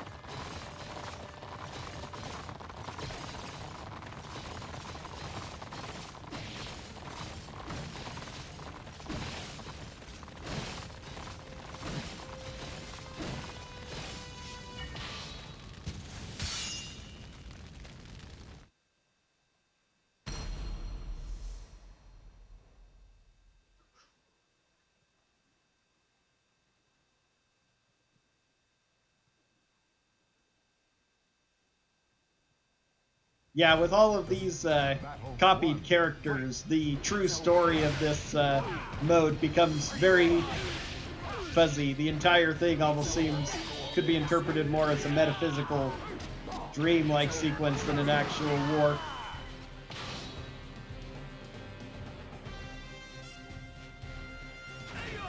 Battle 2. Fight. Depends on who you are. It's kind of it's a word that people don't use in everyday conversation, but is kind of associated with roguish type people. The word on the streets, and so people on the streets in fiction are known to be your rogue types, your con artists, your thieves, and all of that. A lot more in fantasy genres, like, you know, wizardry, of course, though it is kind of used occasionally in, like, procedurals. Sometimes, if they're going to talk to somebody who knows about the dealings of the underworld, they might use phrases like that, or people associated with that might use them. Yeah, that's one of the terms that often refers to that.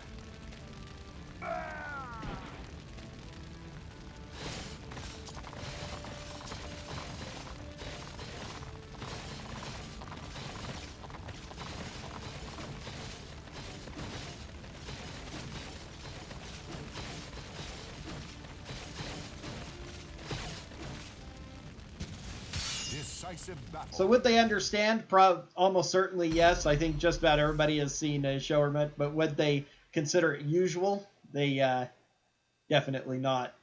It's not something you would use in everyday conversation. Battle 1. Fight.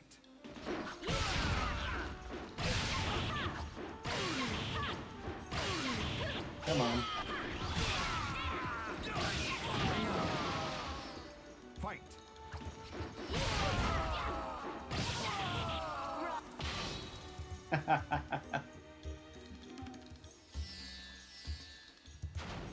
Battle 2. Fight. You're dead.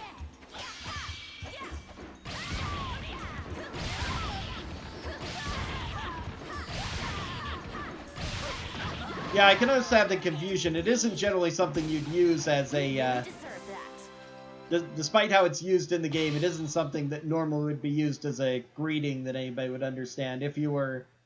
When it's used, it's literally a question. They're trying to figure out, you know, what's the small talk amongst the criminal underworld. you know, help me get a little streetwise. So using it as a greeting is definitely unusual.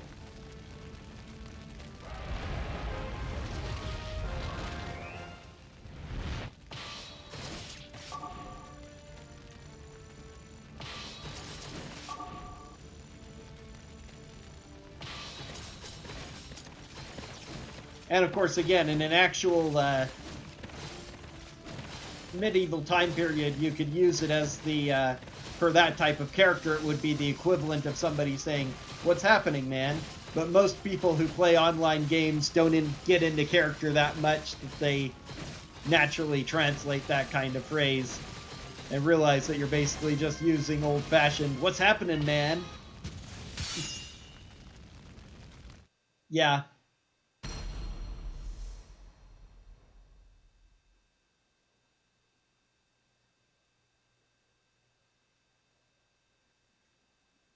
It is kind of a weird phrase because it does have a perfectly acceptable meaning if you are thinking about it, but it's not something that lends itself naturally to being part of conversation.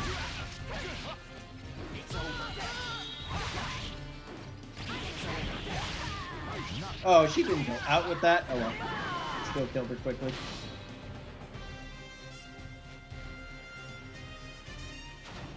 Battle 2. Fight. It's over. Where you going? It's over. It's over. It's over. Hey. Shoot. It's over. Hey. Knockout.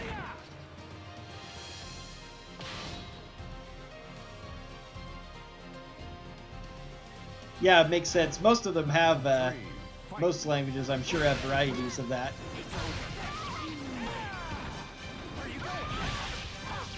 But at least for most American players, they don't tend to get that much in character for greetings in online games.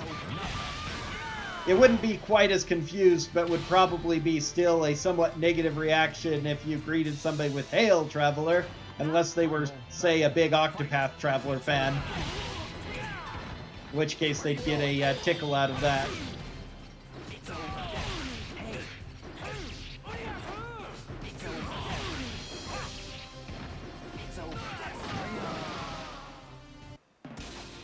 I told you. It's feudal.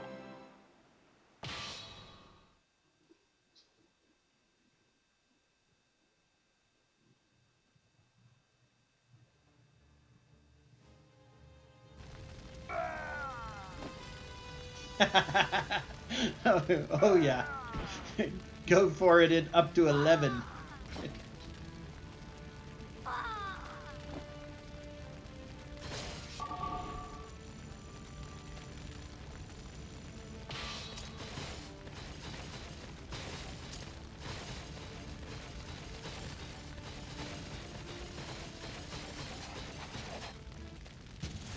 Decisive battle.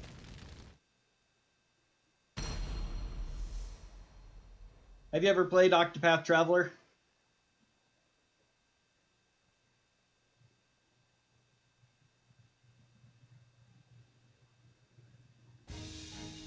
Final battle. Fight. You can beat me. It's over. It's over. It's over. It's a pretty interesting game in the very much... Holy cow, Cassandra. Come on. Where you going? Behave yourself, bro. It's over. Where you going? Although it's a pretty new game, it's very much in the style of the old 90s pixel RPGs and stuff, and is another game that emulates Squaresoft's job system from Final Fantasies 3, 5, and Tactics.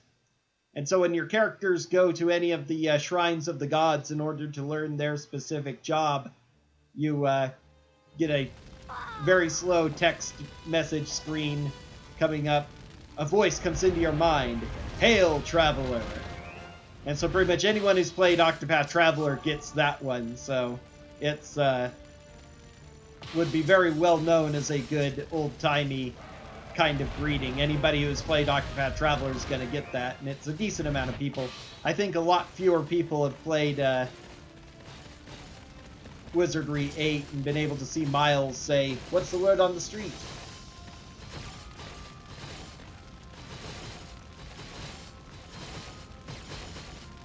That's another game that I wouldn't mind doing another playthrough on stream sometime. It's a pretty darn fascinating game. The only complaint I have about it is that it has interesting, unique stories for each of the 8 characters. And kind of similar to Trials of Mana, you choose who your starting character is. But you get to experience each of the 8 characters' stories individually. And they are the star of their own story. And the little interactions from other characters are mostly just in skits. But the problem with that is, in the big post-game you do afterwards, none of your characters really interact with it. It's like old,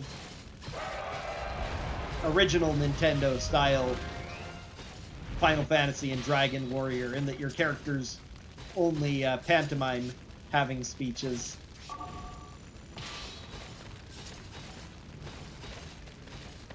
Oh yeah, I've played some Wizardry 8. I've never been able to finish it. It's a rough game, but it's one of those games I've never gotten far in, because just trying to get through the treetop city is really rough, but I really enjoy the atmosphere of it and everything. I love the different voice lines you can give the characters. The eccentric male voice is absolutely glorious.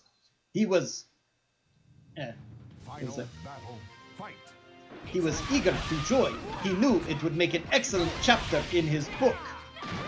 Chapter 1. Our intrepid hero is shipwrecked on a deserted island with only a cast of minor characters as companions.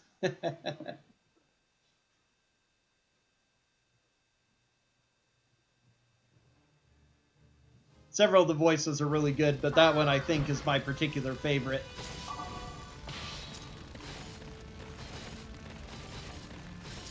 But yeah, not as well known. Okay, I can order these other guys. Right, they're fine.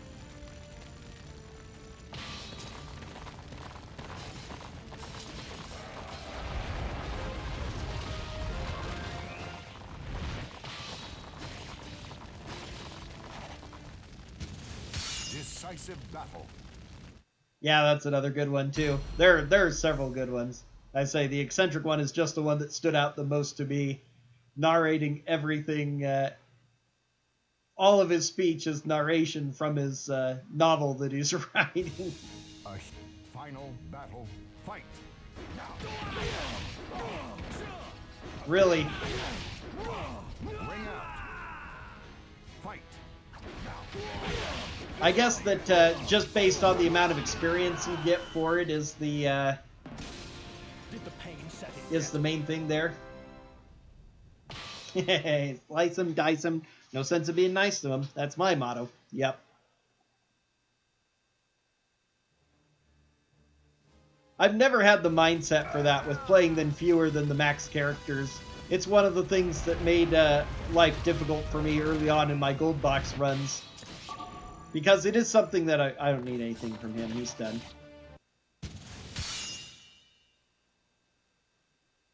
Because it is something I've observed that makes sense from seeing lots of other speedruns, limiting characters who get XP as especially in speedruns, a time-honored tradition to try and get the levels that you need. But I never feel safe generally with less than the max amount of characters, and so only when other runners have come in to prove that it's a really good idea have I been able to go with it. But for when I'm playing casually, I almost never want to go with fewer characters. Especially in a game like Wizardry, because when you have so many different classes with so many different neat abilities, I want to have as many available at a time. So, like, I never bother making a rogue, because you can pick up Miles early and have him join the party, and then you get a rogue, and I can do something interesting like a bard, or maybe even a ninja instead, just for kicks. I suffer a lot from too many options when trying to build a limited amount of characters with a wide variety of classes and stuff. Why don't you hurry up and disappear?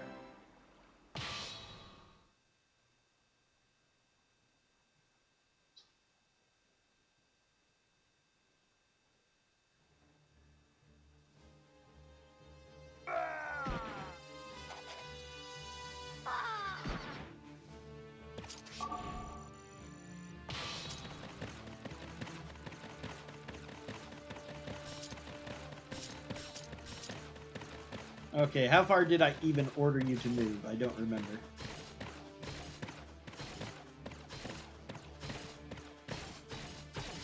Only that far.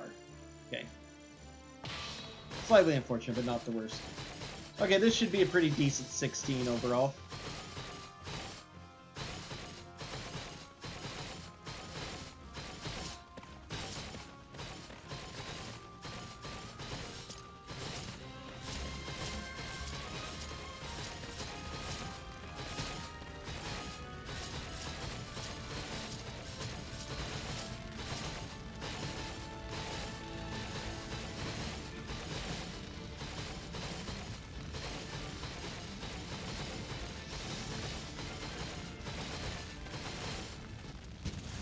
Decisive battle.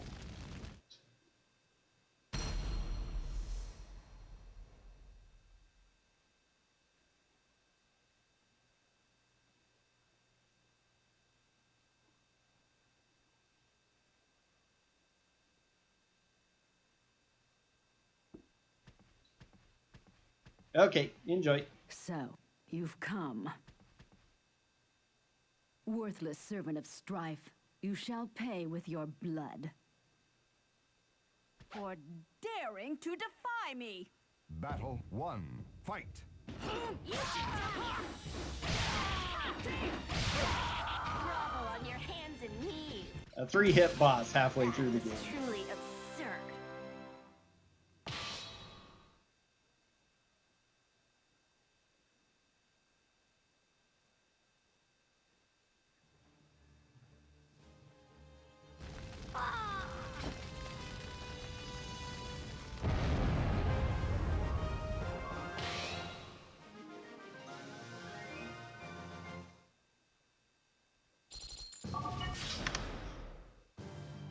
Alright, time to enter the you play the bad guy portion of the run.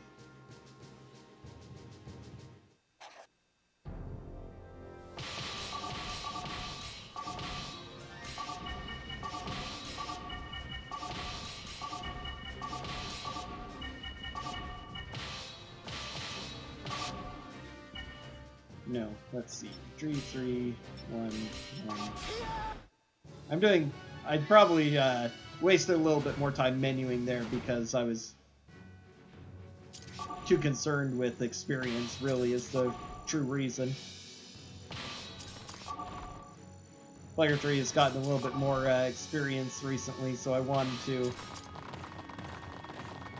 get Player 2, Gerardo, and the part where he'll fight 2 Soulcalibur characters. Of course, he'll fight a couple next one as well, so I really shouldn't be worrying about it, but I am anyway.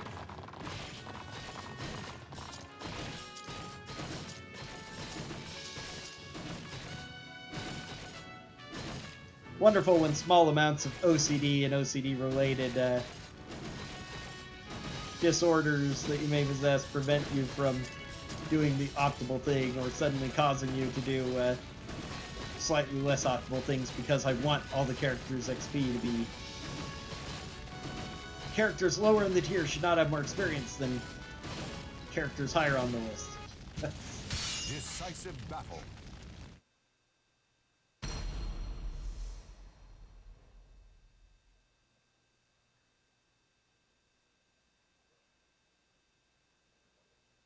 I'm glad at the very least the whole thing of taking less people makes the game easier definitely doesn't apply to Fight. Chronicles of the Sword here.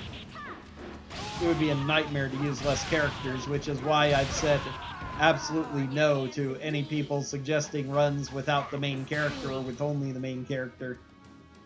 Like, no, would not be worth it. Battle 2. Fight.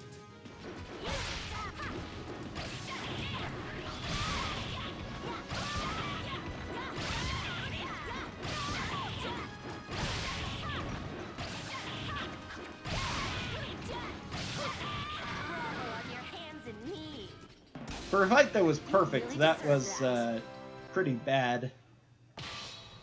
AI did a lot of funky things, even if she never landed any hits to prevent me from doing a quick and easy combo.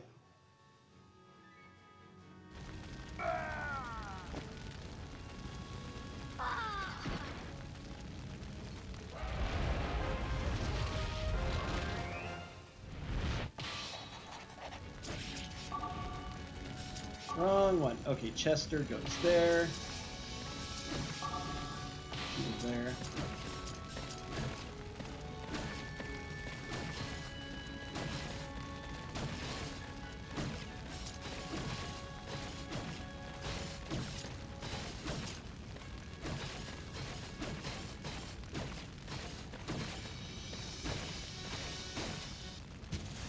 Decisive battle. Yeah, I really shouldn't have put Gerardo down here just because I felt his experience was following behind. Splitting up the characters like that into sections makes not just the initial menuing a little bit clumsy, but the later menuing throughout the entire run. Battle. That's something I'm trying to devote more attention to because it can end up saving me a decent amount of time going forward. Fight. Now. Knockout. Did the pain set in yet?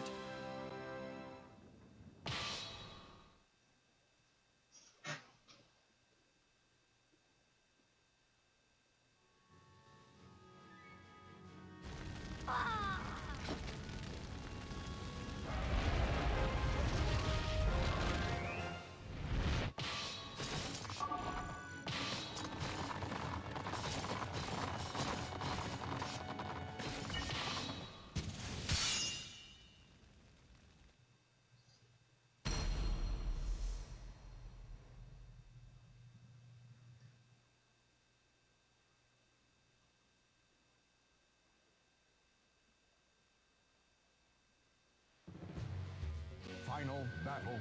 Fight. Now.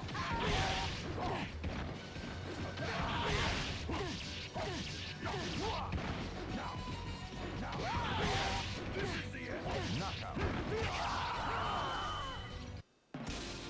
Did the pain set in yet?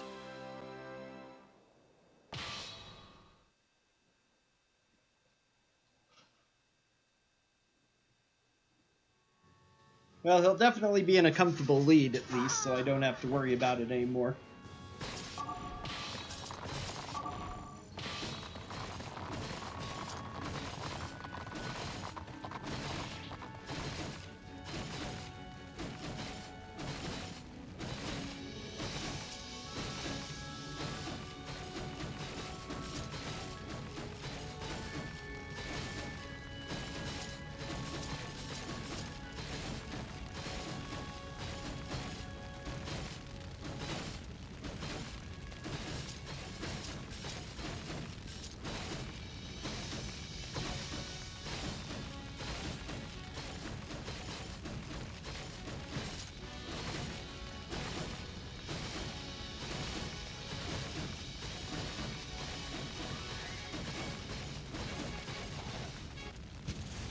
Decisive battle.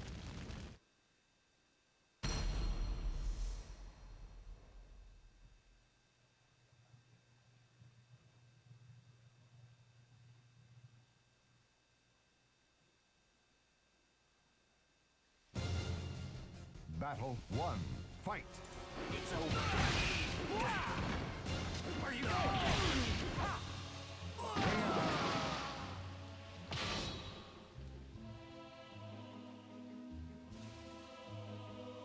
You really want... Final battle. Fight. It's over. Where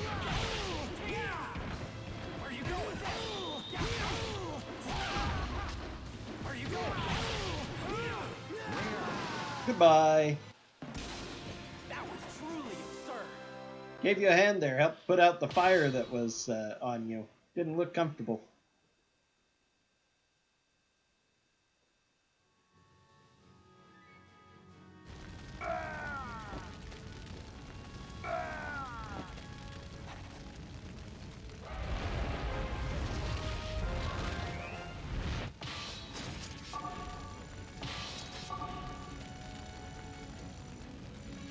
What I need to do is this. Decisive battle. Always thought it was an interesting aesthetic choice dealing with the strongholds. As you do more damage to them, they catch more and more fire. And then when they're destroyed, it sinks into the ground and vanishes, and then rising up out as a new lower level stronghold, usually. Except for the main strongholds that, because they're super important, they don't sink into the ground, they just change sides.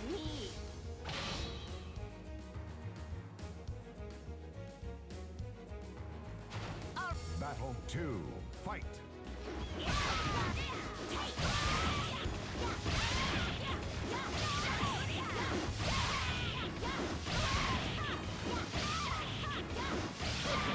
Grovel on your hands and knees.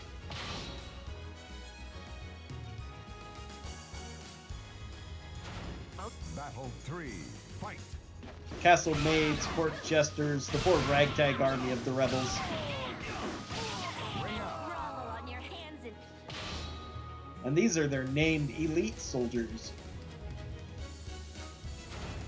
Battle 4, fight!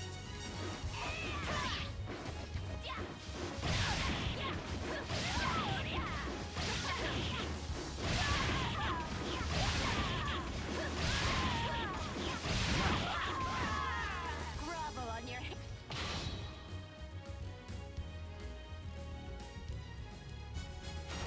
Final battle, fight!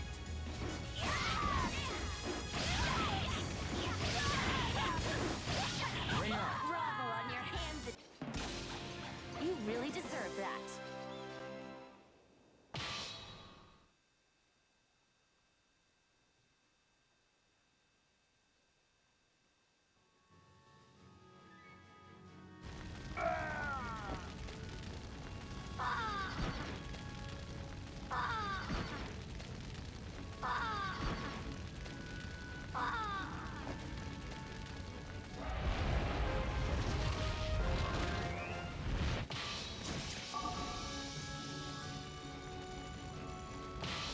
Alright.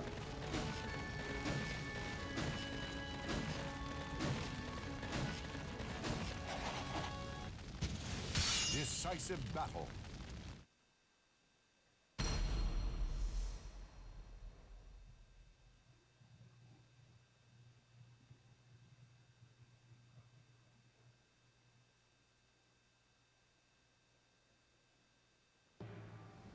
Battle 1, fight!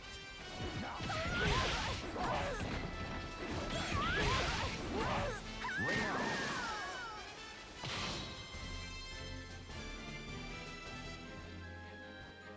Most of the fights here are going pretty well, at least to make up for my menuing snafus.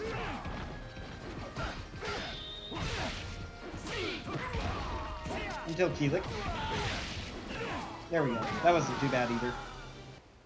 Even if he landed a couple of hits, making up for it with a decent, decently early ring out helps a lot.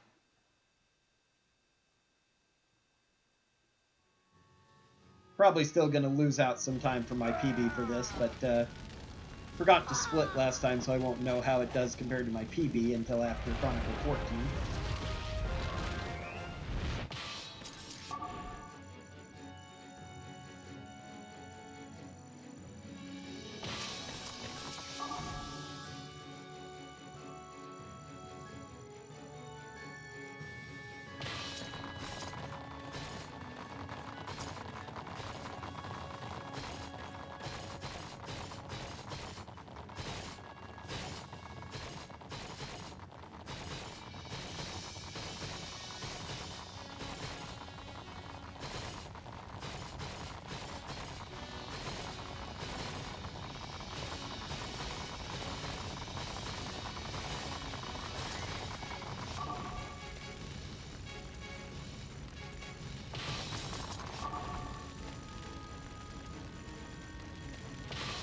Alright, good enough.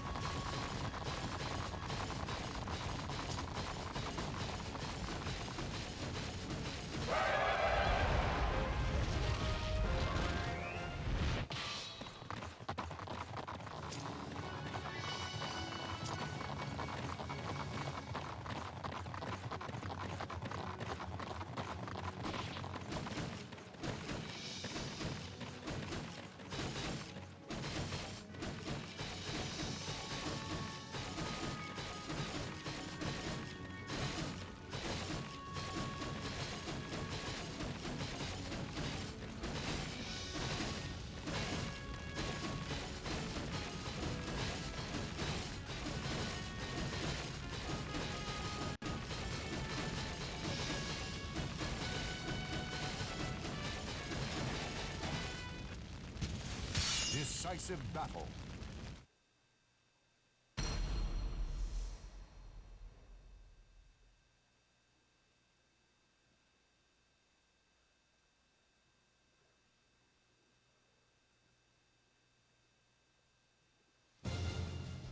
Battle 1. Fight!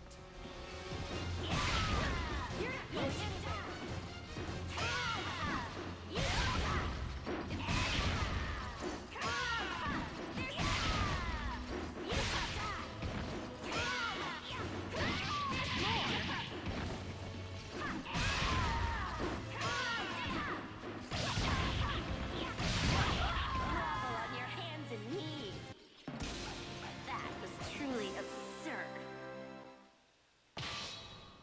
Maybe some of the battles went worse than I thought, because even with my snafus, that's losing a lot of time for my PB. Meh.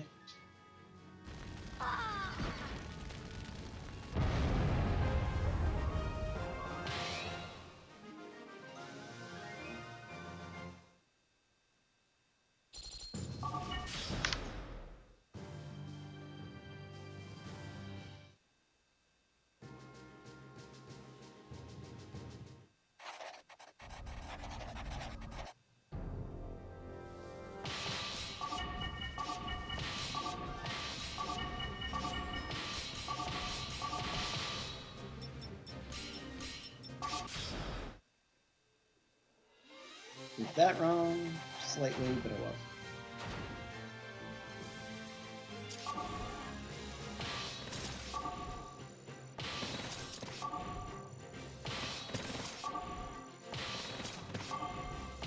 What's that up to?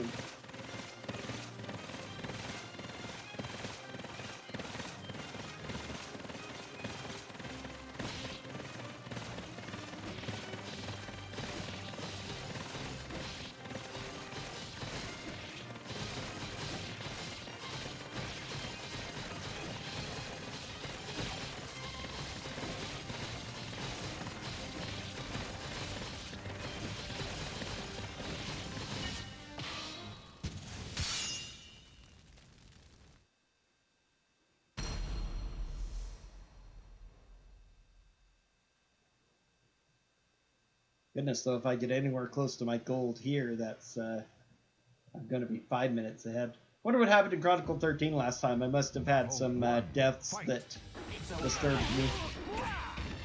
Where are you going?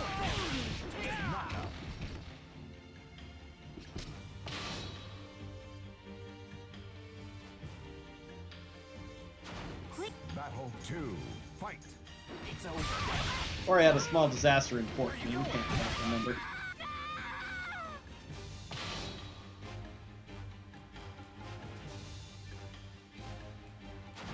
Final battle.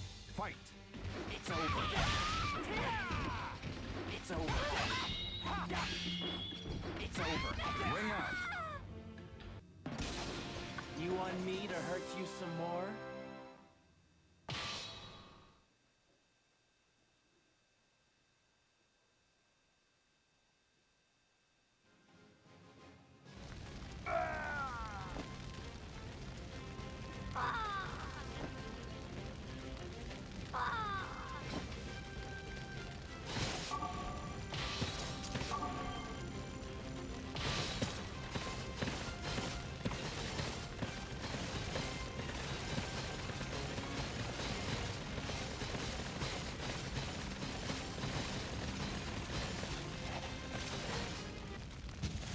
Decisive battle.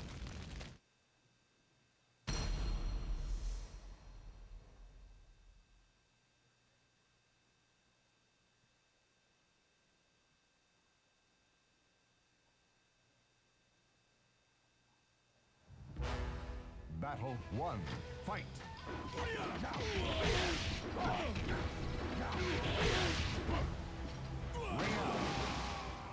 Fight! Darn good, Mitsurugi. I'll accept your challenge anytime.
Battle 1. Fight! Grovel on your hands and knees.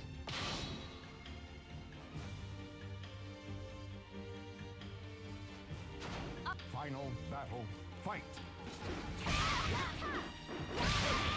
Grovel on your hands and knees. Making me waste my energy. Two absolutely perfect fights. Both 2 shots.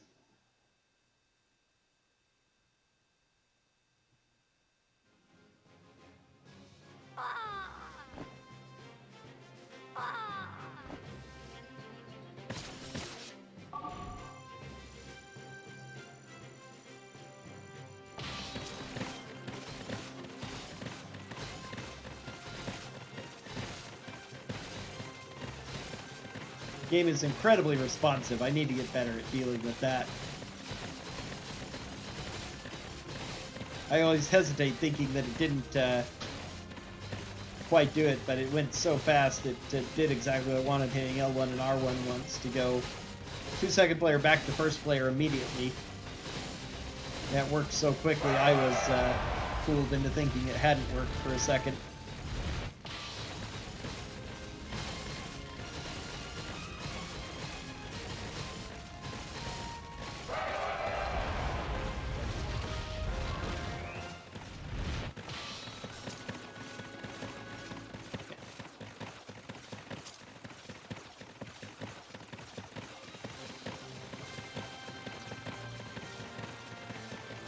Alright, and the polished strat I have for this Chronicle now actually adds the base race back in that I also have in any percent. So I have 3 enemies beating on my main stronghold already, but I'm actually not in danger of losing it, provided that I take out those 2 guys that were attacking it earlier. Otherwise, I end up losing it.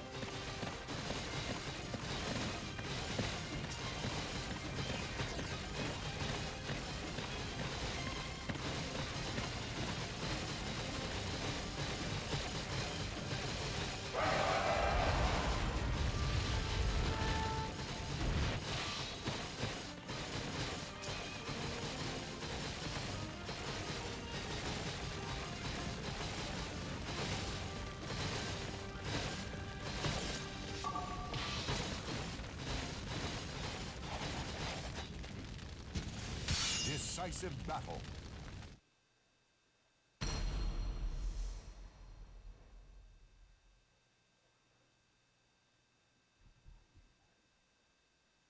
That's right, Keelik killed me in Chronicle 13 last time. I'd forgotten that. Battle 1. Fight!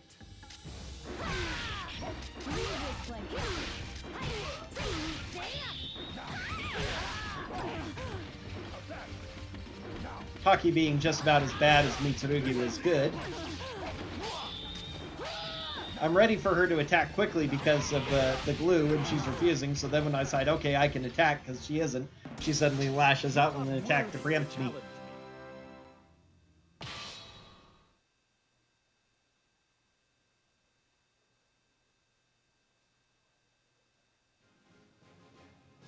That happened like 4 times in a row for the first 4 exchanges of the battle before. She was finally able to back off and let me hit her. That's where the major RNG comes in the game, is just if the AI decides they're going to do that. Let me with perfect timing wait for you to attack and then hit you while you're vulnerable with a faster attack. Frame perfect hitting.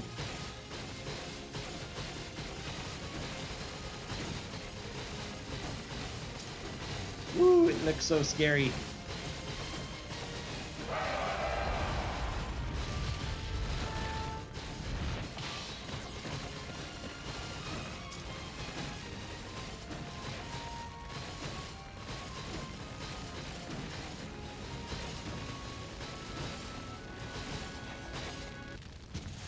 Decisive battle. But with that much HP, I've still got like 13 seconds to spare before they would end up taking my stronghold.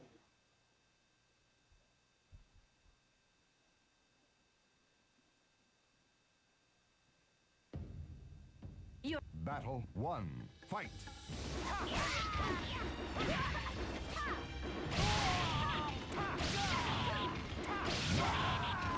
on your hands and knees. Know your place.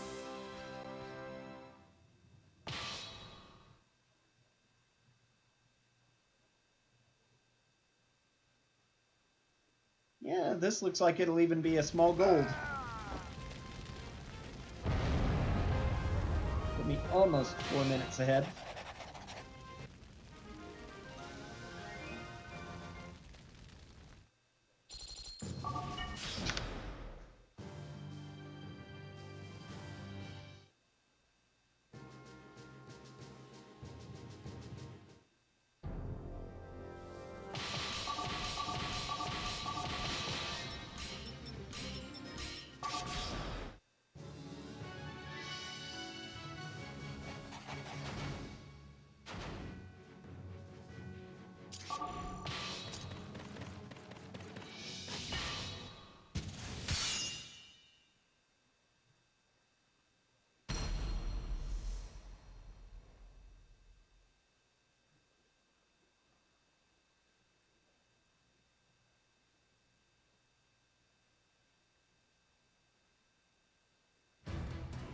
Final battle. Fight. Grovel on your hands and knees. That was truly absurd.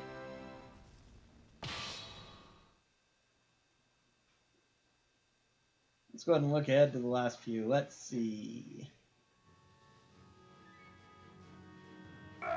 Yeah, I think the only one left where anything really, I said R1, didn't recognize it that time. The only one I have left where anything went really wrong was 16. So I have another 2 to 4 minutes I could easily save there. I haven't had a good 16 in a while. Zosomel especially has been really rough.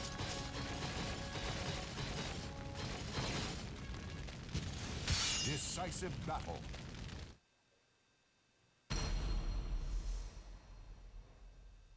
Provided that I can get through without any deaths there, I can get down to a 16 minute probably and save another 4. Battle one. Fight. Come on. One.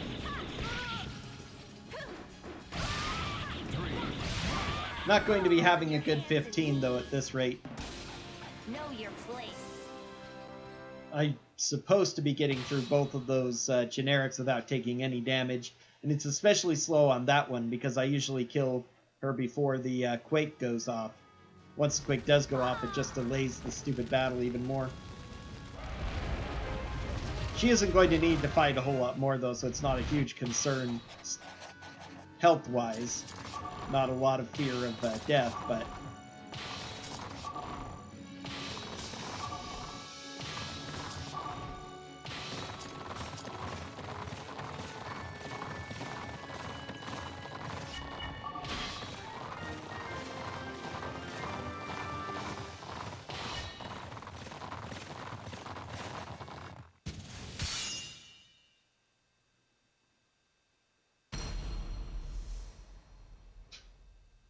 But at this point, with these really, really good Chronicles, if I don't, if things start to go badly, then the time builds up. Time losses build up fast. 5 seconds of battle here, 10 seconds of battle there. Final battle.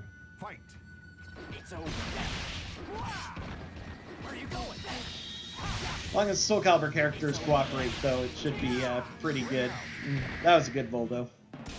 Now I just have to worry about Yoshimitsu. How did you expect to win?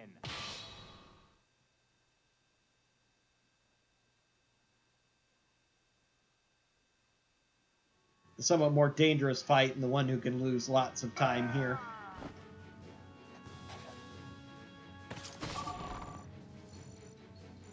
Oh, darn it, come on.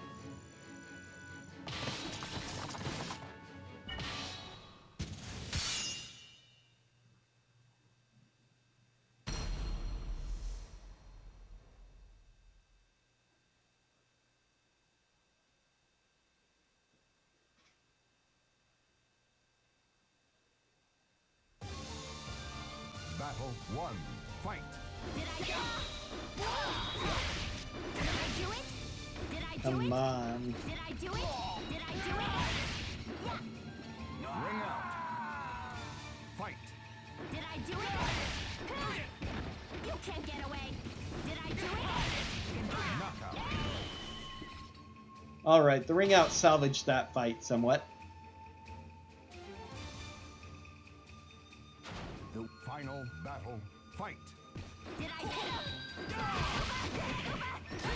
Did I do it? You can't get away. You can't get away. Ring out. Same thing there. Didn't start out great, but getting the ring out I'm helped. sorry, but I must move on.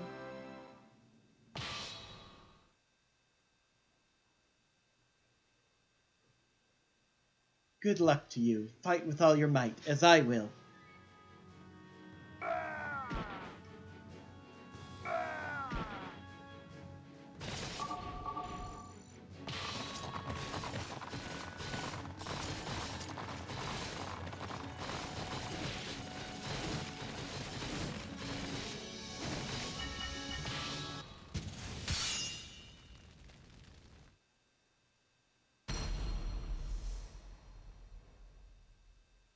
I almost wonder if going cavalry with this character for this stage would be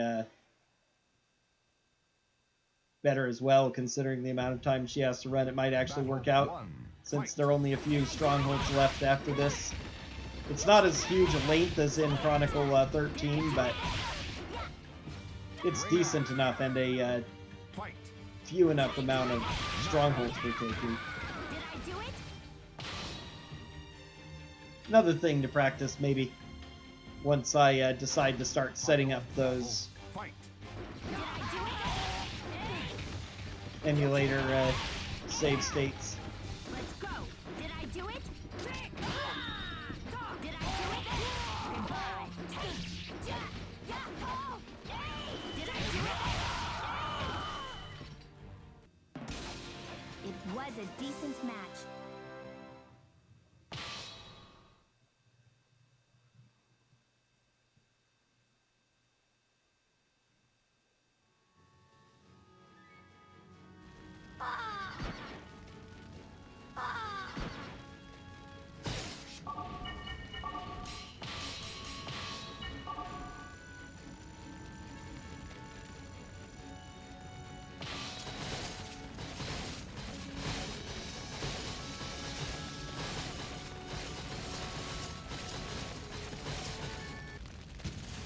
Decisive battle.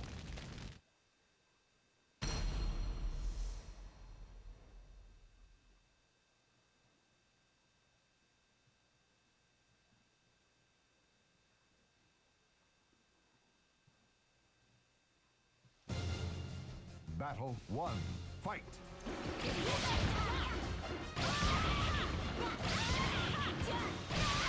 Okay, that fight. Your hands in making me waste my energy.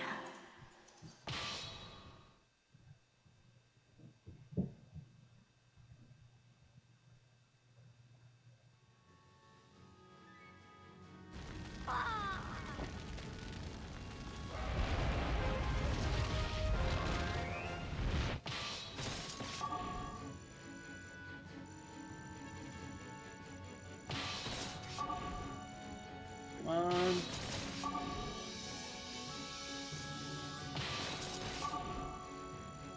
Clumsy commands there.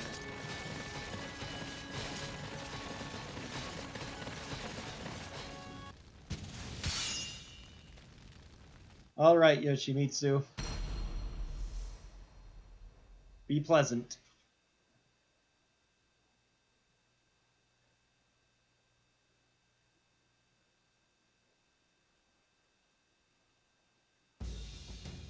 Final battle. Fight.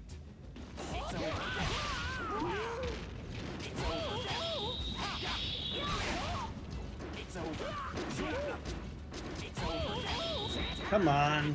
There we go. Fight. Where you going?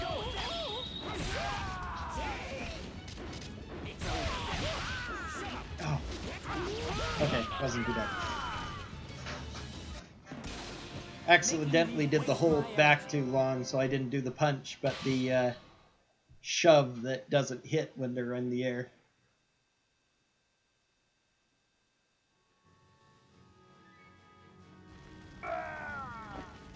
I am impressed. Okay.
Only doing 12 points of damage. I'm surprised they thought they would do more. That's why this is actually safe, though.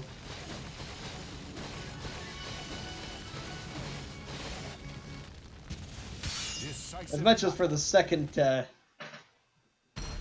Chronicle in a row, it looks scary.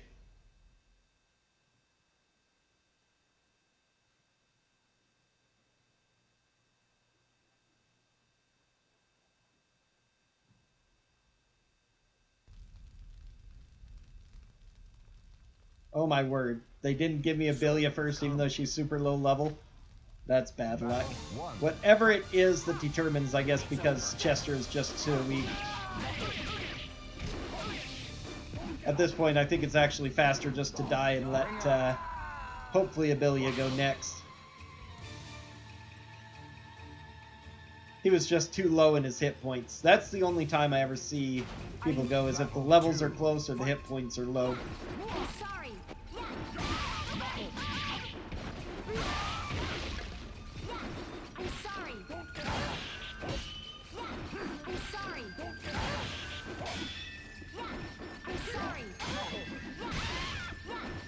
Need to wait a little bit more for that.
All right.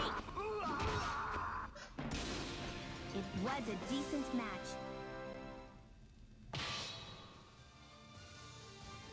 Very unfortunate that they chose another character over the You do not yet know where kunai user. to direct that power. The one thing that keeps this Chronicle from being, along with Yoshimitsu perhaps, who can be dangerous, from being Think for a moment. 90% consistent. whom do you Nothing is wield 100% power? consistent What because of purpose? And against whom? just the randomness of the AI attacking. You must Any learn of them to can be bad at control any that time, so strength that makes them yourself. inconsistent. But this one, Otherwise, you will never become a true warrior. having that randomness in who might be fighting him. I guess the way I can keep an eye on that and guarantee it is by doing similar to what I do with to make the main character not fight. If I know one of my characters who fought the Because it should never choose the main character. I've never ever seen it do that in more than 100 games of this. Main character is always last for this fight only.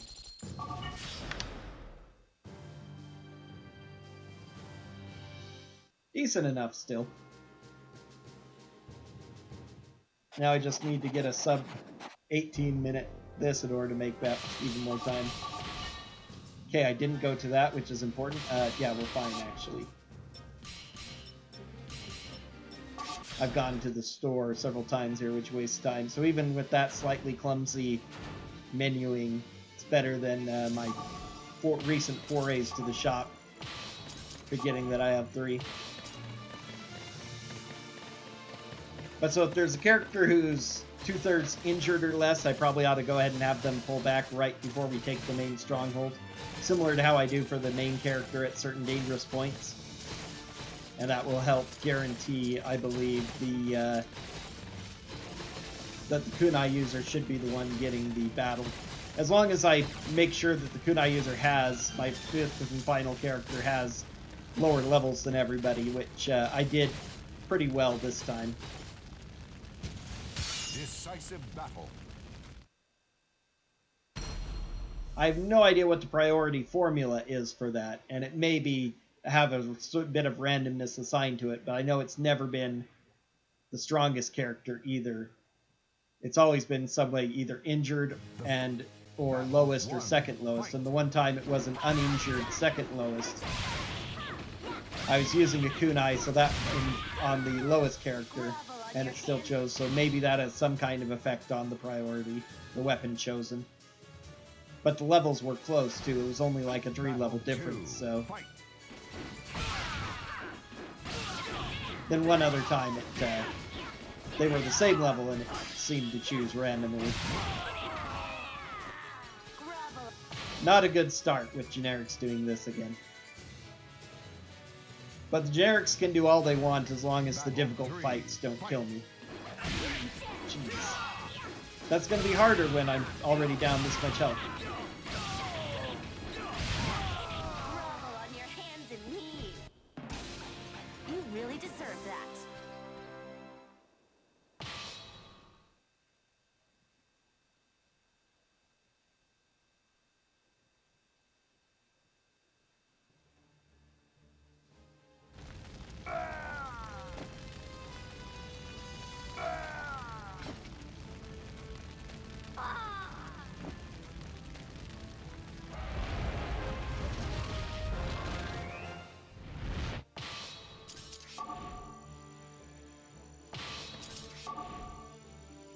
I say it a lot, but that's why you don't run more than one dancer.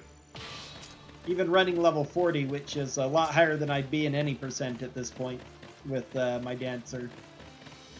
Even a generic who chooses to be aggressive can just mess me up real good.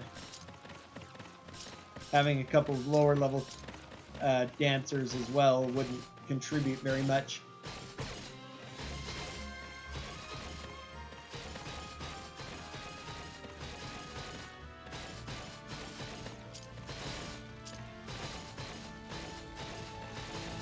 Swordmasters with katana, with all the attributes it has, definitely lean more towards the consistent side.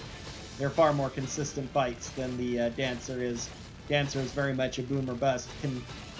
When it's going well and the enemies aren't attacking, all of the battles she goes through go a lot faster. And there are a couple of fights that are more consistent where the AI is really big on blocking. But when the AI chooses to be aggressive with characters that have high attack power, Dancer can go down before inflicting any damage if they choose just to not let me play. Battle 1. Fight. Like that. And that. Oh my word. Killed by a generic. This is already the worst 16 I've had yet.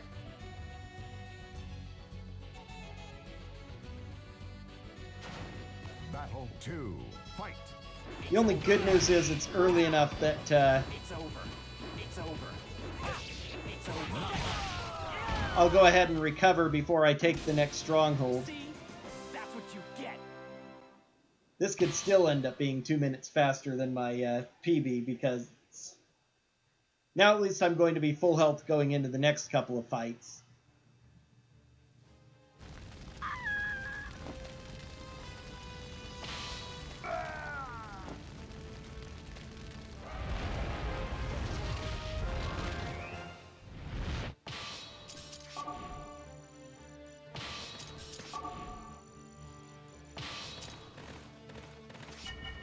So as long as I don't suffer any more deaths than this.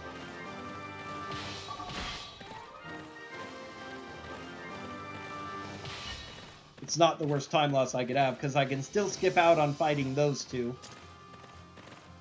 If I'm able to pull them away and not suffer a death to Soulcalibur.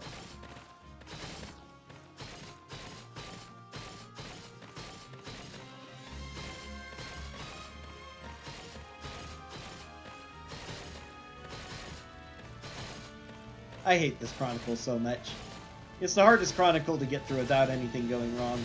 The last time that happened to me was my last any percent where everything just about went perfectly and I was able to finally get that sub 3 I've been chasing for a couple of years.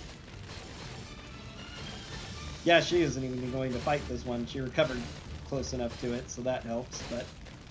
Okay, she is, just barely. Kind of sad about that. Decisive battle.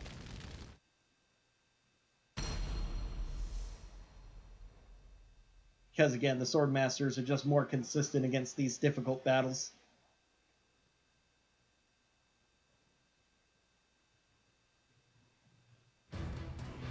Battle 1. Fight.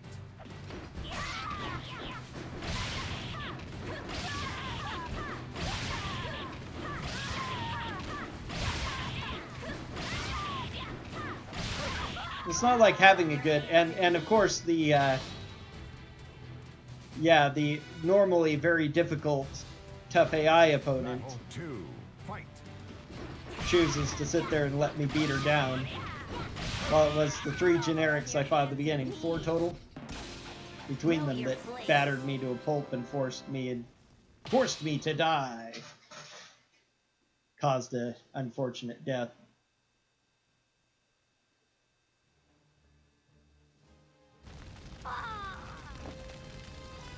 And the crazy thing is that theoretically this should be easier on SC%, at least in all the fights outside of the Soulcalibur ones, because I already have so many levels compared to where I was at. Come on. Well, hopefully I won't mess up Soulcalibur this time. And Soulcalibur won't mess up himself. I've lost 2 in a row when I normally win 9 out of 10 with Sword Masters. The first time was the 10th time out of 10 when he just does the wrong move. He doesn't operate the way he's supposed to. Last week's was because I did not open the way I should have, because a subconscious memory of him beating me made me hesitate. And because of my hesitation, he was able to change his pattern, block the attack, counter-attack, beat me. It's happened twice recently. Where's the other time? One of the ones where I was totally messing up, I also had a death to Soulcalibur from the same thing. Or I almost did it twice in a row there.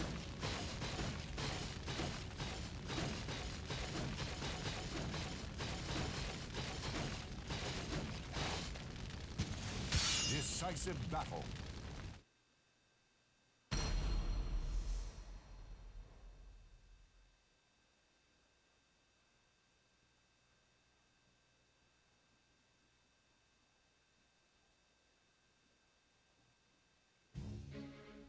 Battle 1. Fight.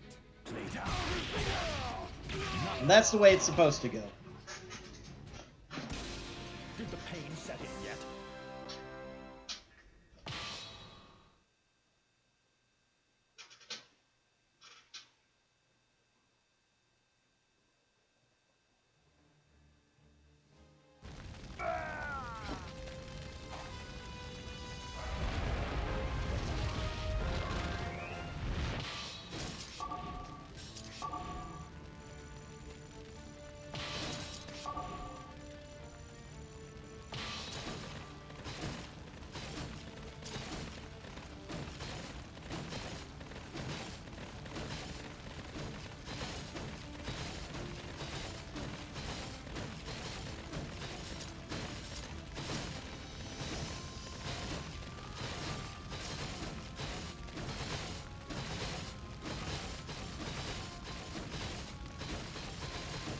Alright, please be kind, Tali Minion Sung.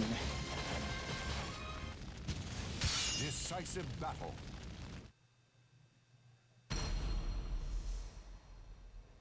Every single one of the fights in this stupid Chronicle are scary. The generics are not supposed to be scary, but this time I lost to the generics, and so that makes this just feel that much worse. Battle 1. Fight. Not a great start, but... Oh, stupid wind. Thank you for attacking high. There we go. Grovel on your hands and Alright, that was roughly average, I think. Nothing super bad happened, but Battle 2. Fight. nothing great happened. It wasn't the best, but nothing super bad happened either. Oh, can't believe that hit.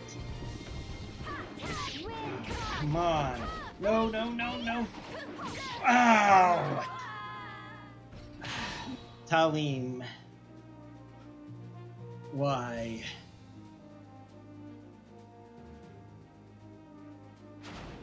Battle 3. Fight. It's over. It's over. It's over. Where are you going? It's over. Ring out. Stupid wind. It's Wind is being the worst it could possibly be, and Talim is not cooperating at all. It's over. Okay, made a recovery. That was truly absurd. Bad as this looks, I'm still probably not going to lose time.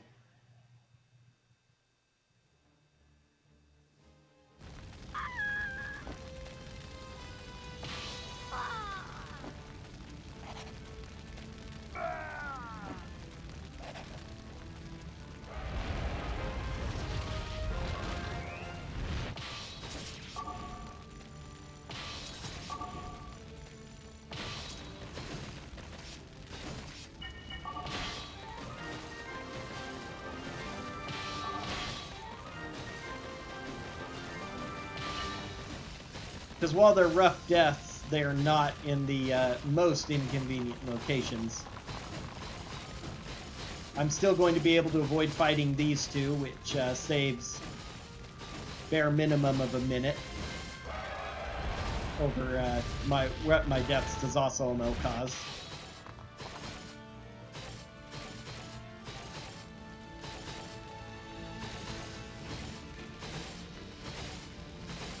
That one I think they're going to take before she arrives.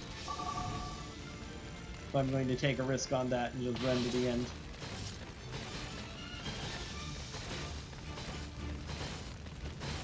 Maybe not. Nope, not quite. A little bit sad. Decisive battle.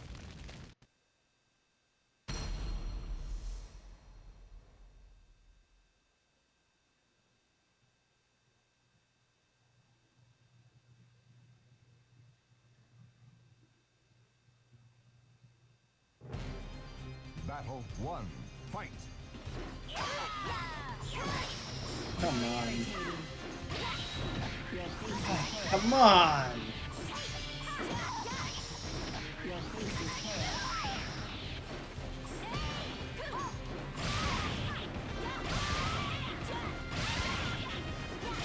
Again, of all the, especially since she's a dancer, despite having better stats than dancers normally would, she's still generally the easiest both AI and stat-wise of all of the stupid elites we have to face in this map. She still was a problem.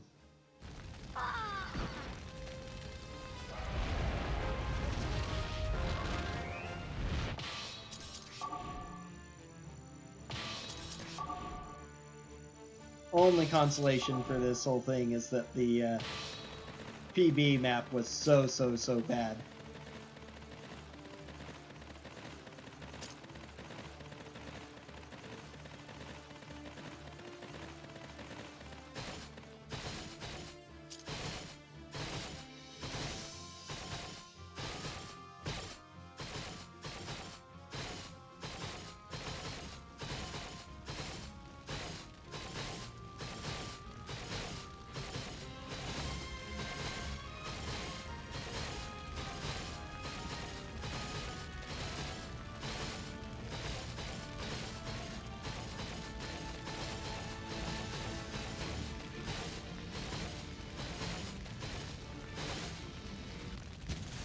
Decisive battle.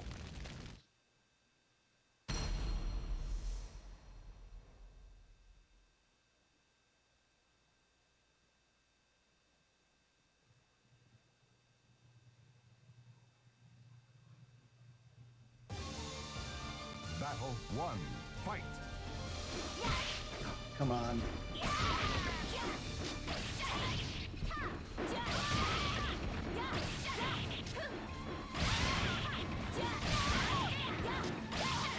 Yay. Bravo on Okay. that was truly absurd. That solidifies this as an okay 16. Doesn't even matter if I get killed in the last one. That'll be a small time, additional time lost to what I've already done. But this is the last time where a death is really potentially bad.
Decisive battle.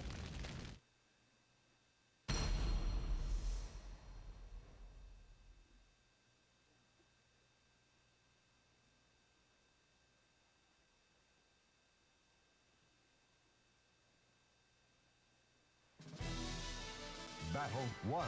Fight.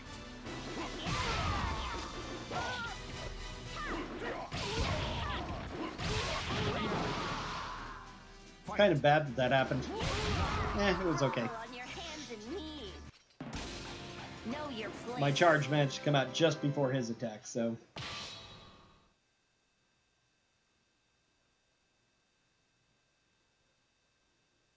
Yeah, even with those 2 stupid deaths, I'm gaining more than 30 seconds off of my PB. That's how bad a death to Zossalmel is.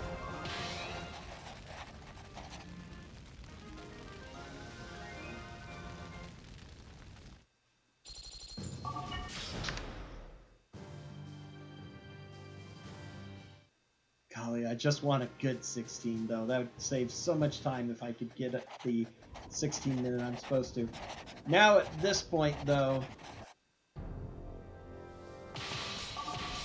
it's very, very hard to gain time. I wouldn't say I can only lose time, but it's going to be really hard to gain any.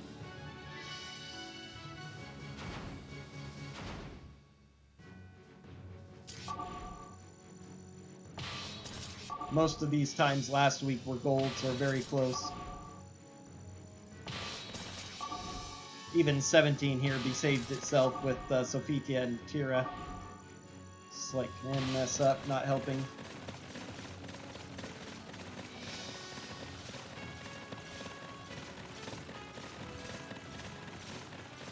Maybe 19 if I play the last part of it right the way I wanted to.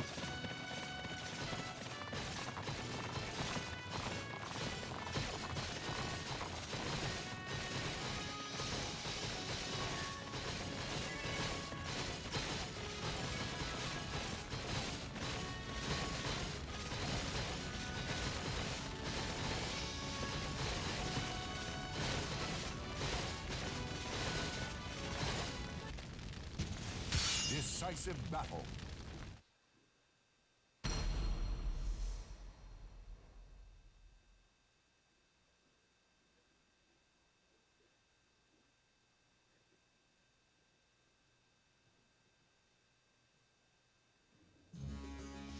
Battle 1. Fight.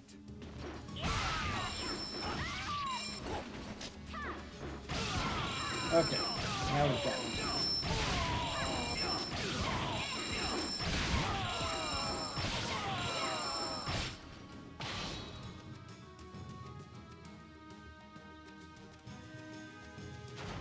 Battle 2. Fight.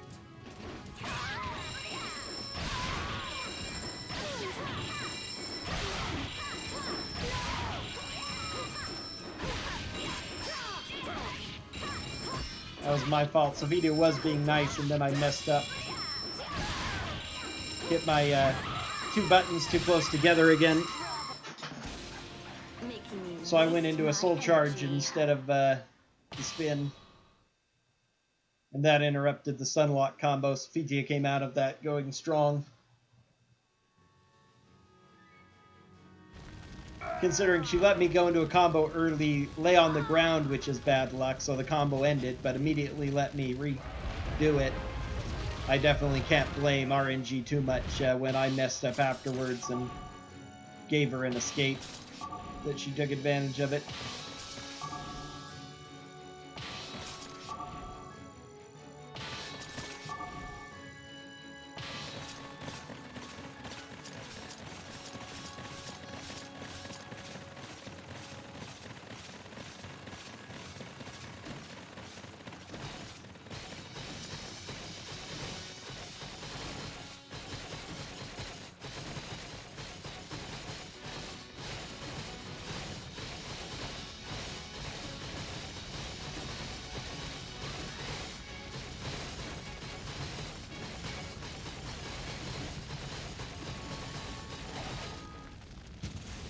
Decisive battle.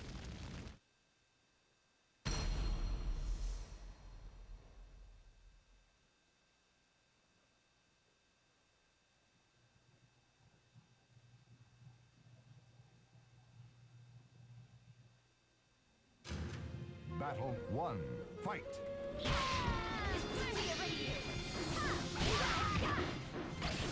Oh. Okay. Fight.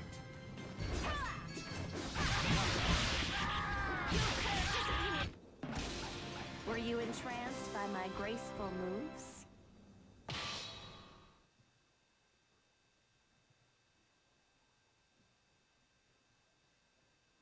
Alright, so gonna lose a little bit of time here, I think, because of the roughness of the Sophia fight, but shouldn't be too bad. Probably getting about a 730, maybe a 740, depending on how the last fight goes. Still should be ahead by more than 3.5 minutes.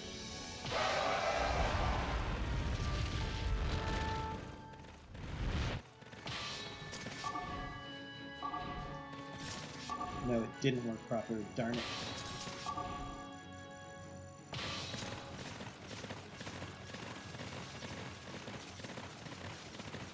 Rough on my menuing when I get the interruption in the middle of giving all of my characters orders.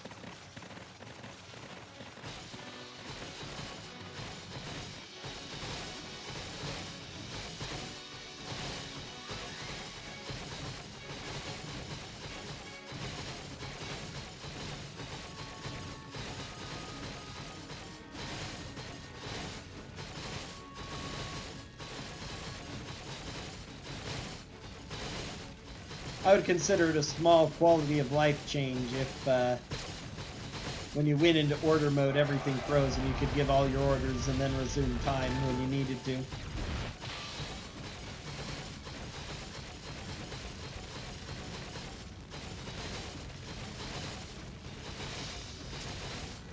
There are a couple buttons we don't use here, so if like pressing triangle activated it and went to the character, whatever character I'm on, then I could do orders and it wouldn't resume until I backed out entirely. By hitting triangle again, probably.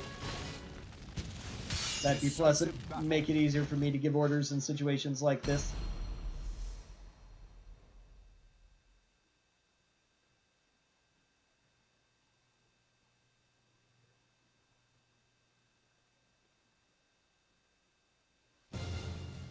Battle 1. Fight. Alright, Giant Deal, let's be nice today. As you usually are, but when you choose to be mean, it's terrible. Alright, good fight. Know your place.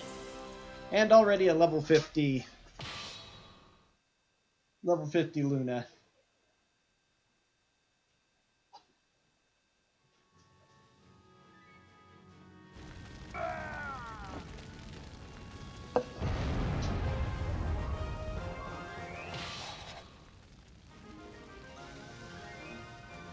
Yeah, not as bad as I thought it would be.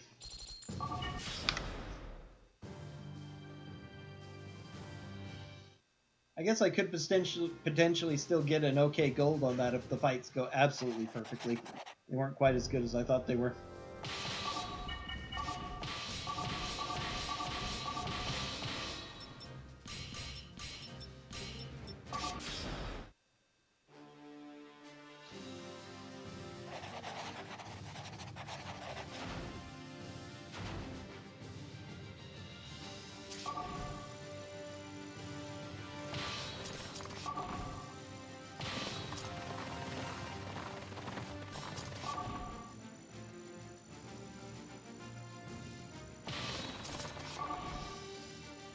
This Chronicle, again, went absolutely perfectly, so...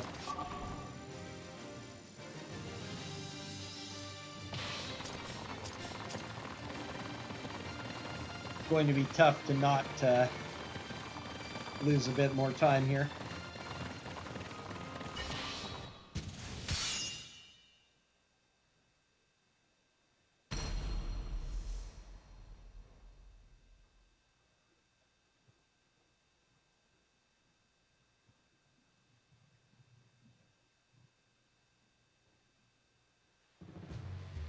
Final battle, fight!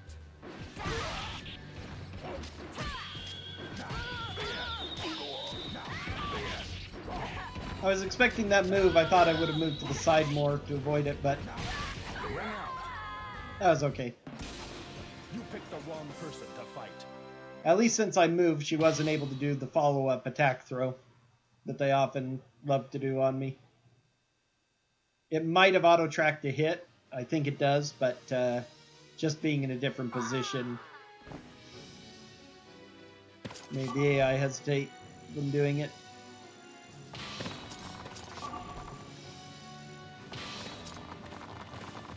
Catch me if you can. Yeah, yeah, yeah, yeah.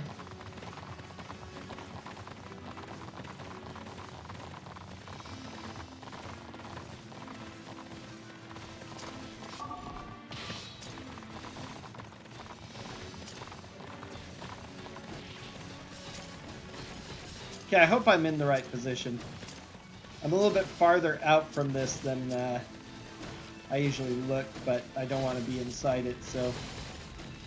Hopefully that counts as the square right next to the stronghold, which I think it does, but otherwise I'd be more concerned. But given my natural, nearly paranoid nature, I'm still afraid of it not being the case.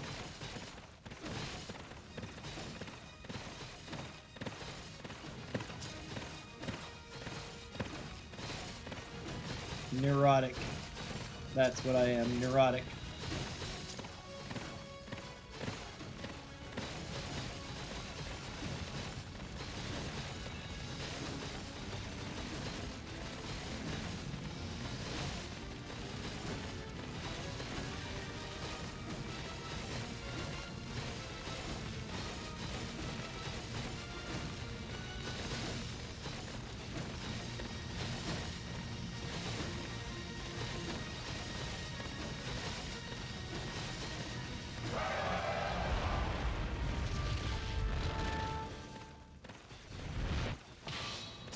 Alright, he's attacking. That's fine then. Decisive battle.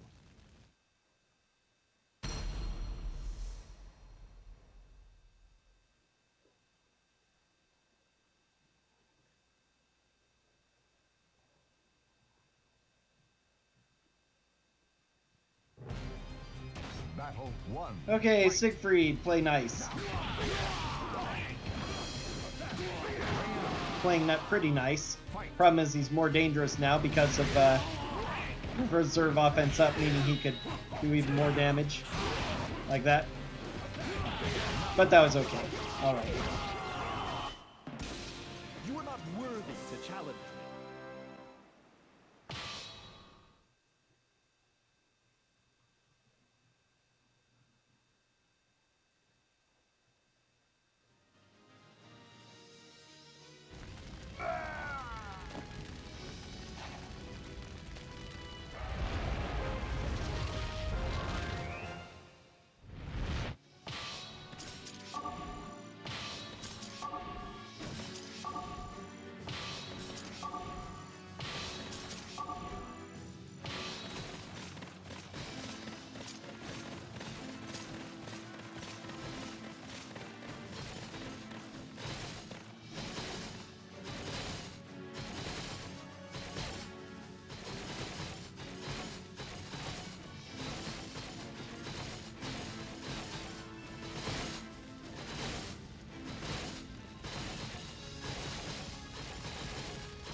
Decisive battle.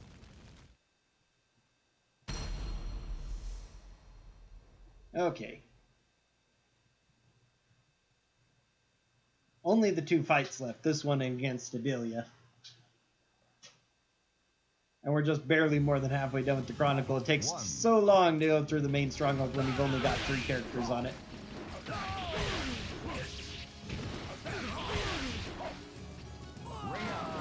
Okay, good battle there.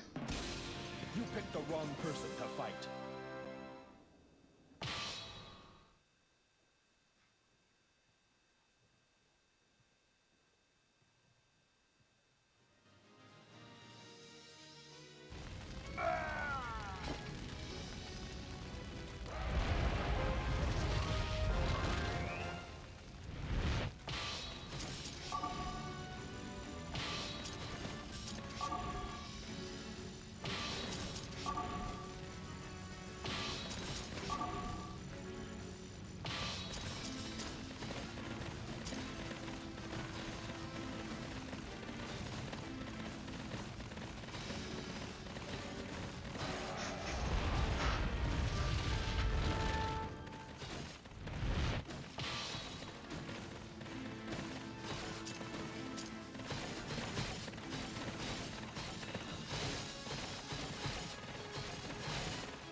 And another minute.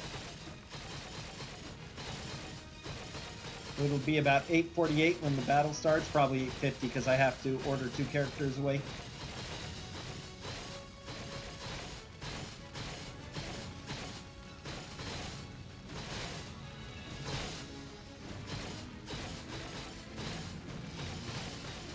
Less if the enemies take out one of my other strongholds, which I think they do. So we'll call it 9 minutes. If I start it before 9 minutes, it'll be pretty good.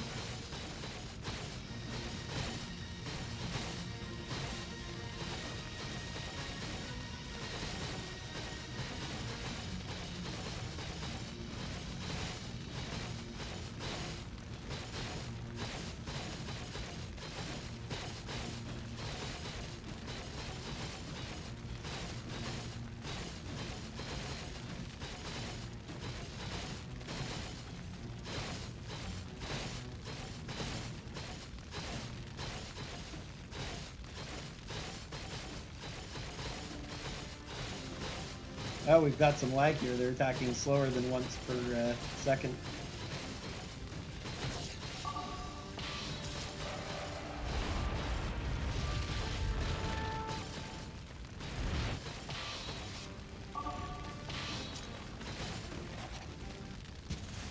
Decisive battle.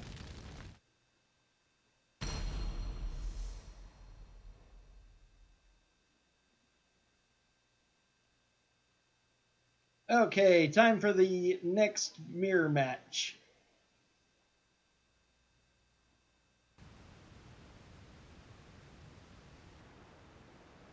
Abelia versus Abelia. I will not lose against a traitor, even if it is you. Battle 1. Fight!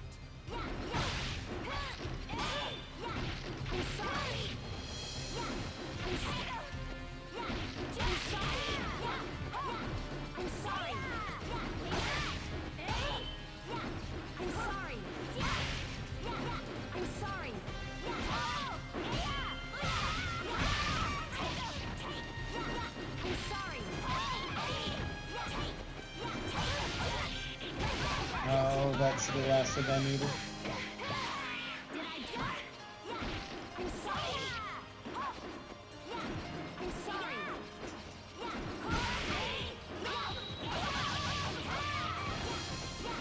Okay, we're fine.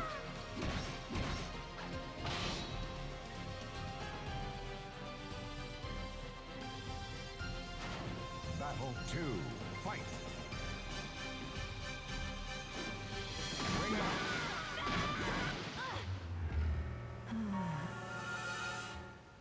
Okay, this is going to be real close to time. I shouldn't lose more than 7 seconds at the absolute most. And might even get a small gold, maybe.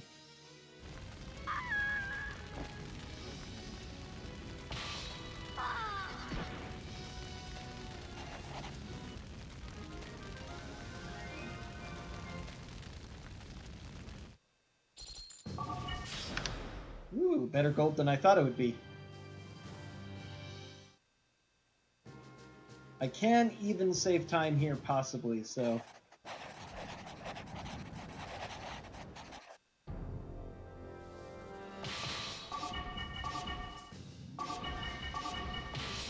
Darn it, I was almost ready to do that instantly.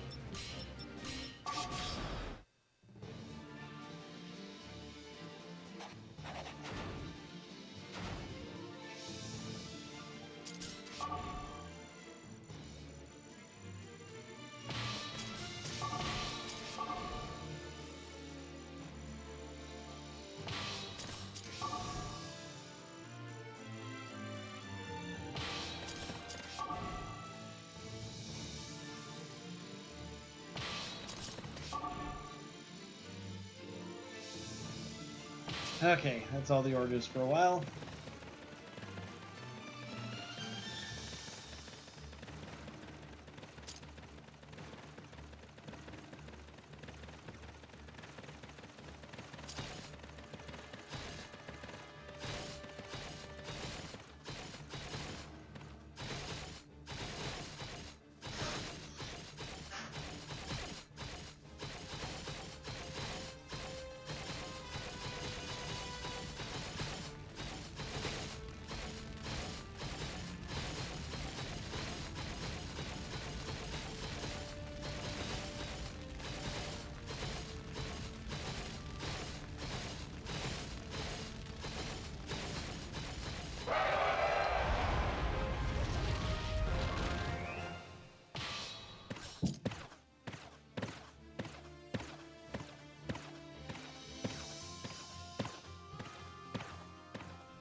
Pretty clumsy with the AI last time. If I can get them to cooperate, this could go really well.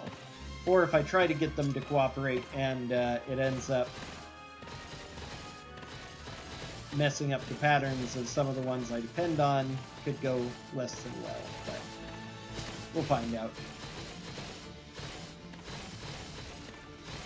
In any case, it isn't going to lose me that much time, even if I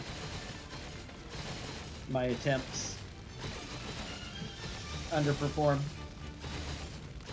Should still be easily more than 3 minutes ahead going into Chronicle 20, which will essentially guarantee a PB unless the absolute worst possible tends to happen. But that's very, very unlikely on SC percent when I'm higher level. Even if he somehow manages to kill like 2 of my guys, I doubt Battle it'll 1. get too Fight. terrible.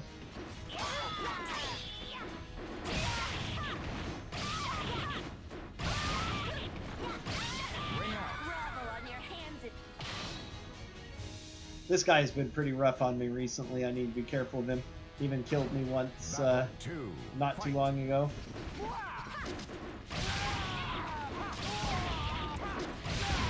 That fake out was really good. grovel on your hands and knees. Know your place.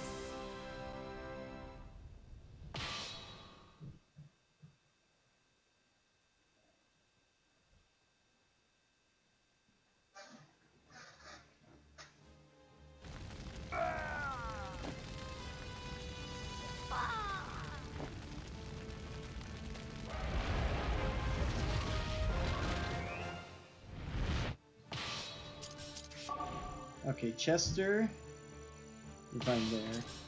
Strife, let's have you go right to there. We'll, everybody else head down to Nightmare for now, and then I'll swap things out once I've cleared out those two enemies. Okay, and Gerardo.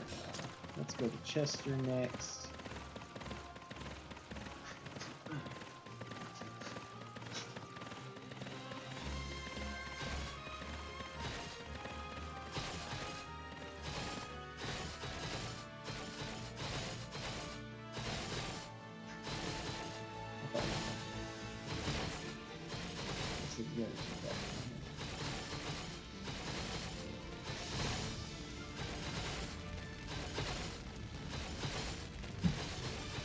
Oops. There we go.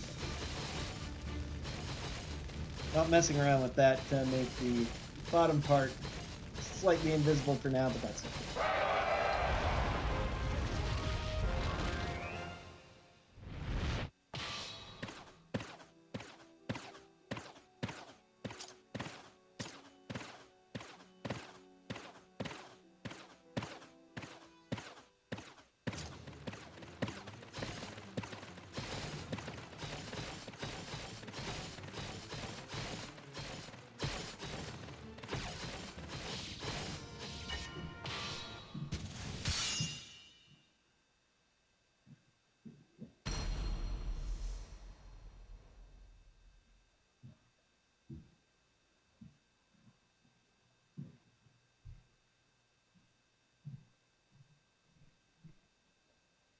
So far, this is looking like the better move. Fight.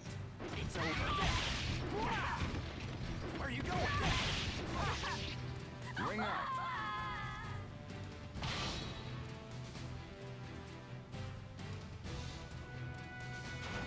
Final battle. Fight. It's over. Where are you going? It's over. Ring out. Fight. It's over. I told you. It's futile.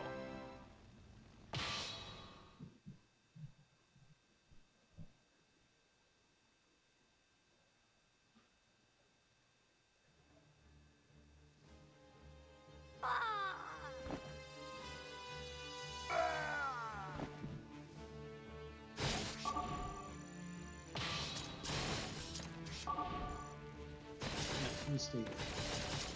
Luna, now go there. Gerardo.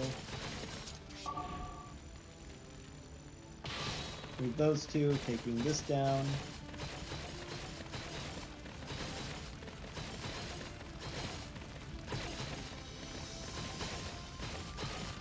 And because of choosing this way to come in here, I didn't even trigger this guy coming back to defend, which is good. Don't even have to worry about them now.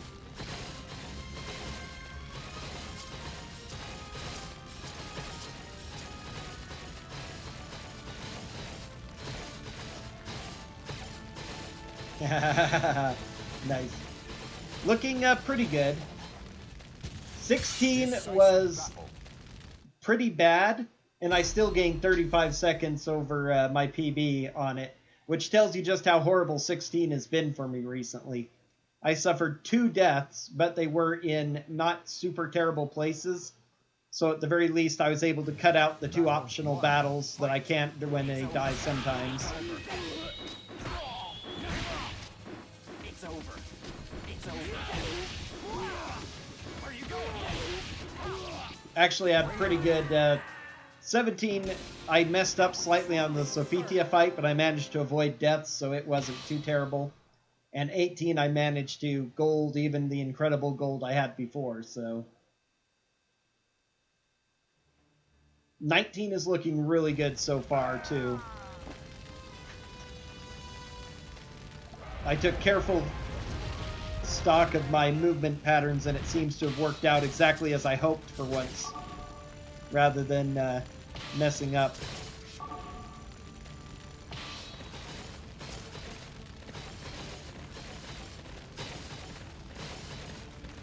Yeah.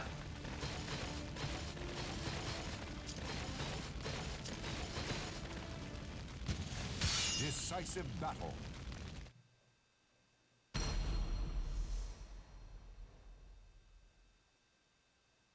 Means I still have like 3 minutes or something I can save on 16 if I don't suffer those deaths, or at least 2 minutes.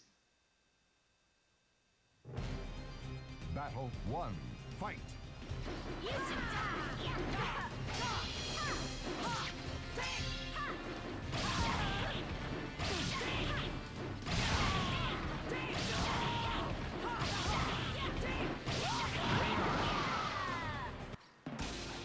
Making me waste my energy.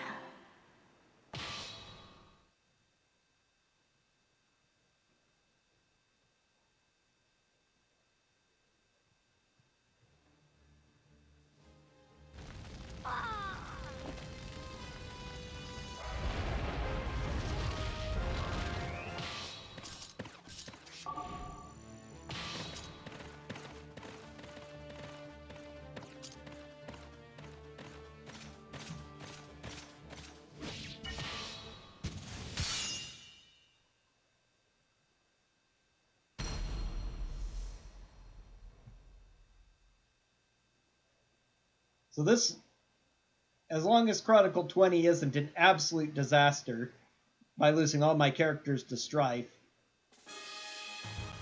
this will definitely be another new PB and finally a sub 40. But I still have room for 3 to 4 minutes of time save, provided I just don't suffer these deaths and other small mistakes I've made on a couple of these Chronicles.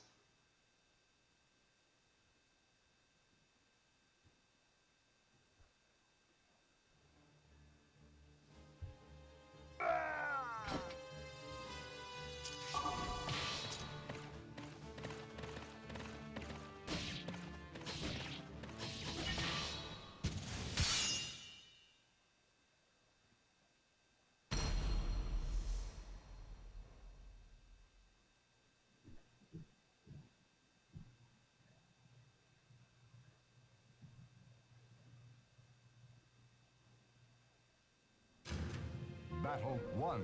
Fight. Grovel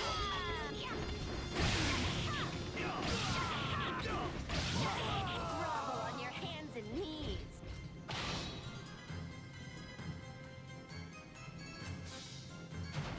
Final battle. Fight.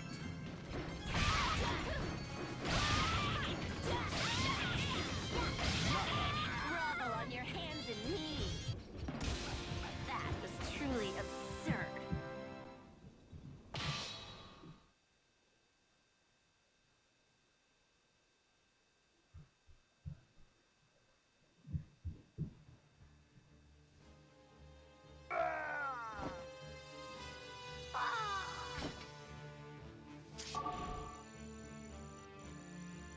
Oh, I hate this portion. Come on. There we go.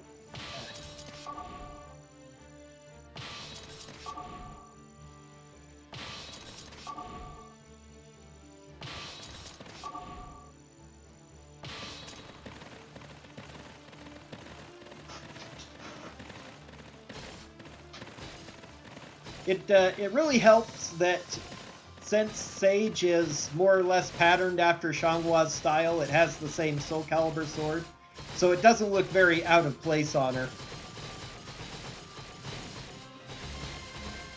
Anybody else, for them to look as good, I would have to go with one of their base weapons as the main character. Like with Strife, I'd have to either use Soul of Nightmare or Iron Sword. All the others, because again, that has the same Soul Edge style weapon for him. This might end up being Strife versus Strife too in the final fight. That'd be hilarious. But if the battles proceed the way they have been recently, they've been pretty dependable. I should take damage on Luna, Gerardo, and Chester, which would leave Strife next in line. But yeah, trying to put the others in, it just wouldn't look right unless I gave them their proper weapon for someone to be using that much, and especially in that many mirror matches. Luna works well for it. Decisive battle.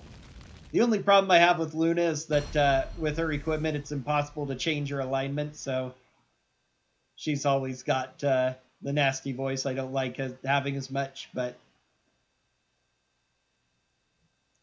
Or taunting, you just look at it that way. Battle 1. Fight. Now. I didn't put his cape on him. I'm really upset that I forgot his capes. That's been bothering me. I think that's one of the things that makes him look younger, too. Battle 2. Fight. Now.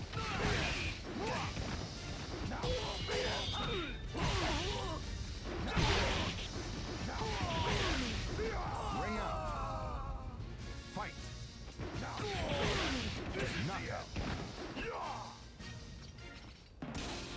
I'll accept your challenge anytime.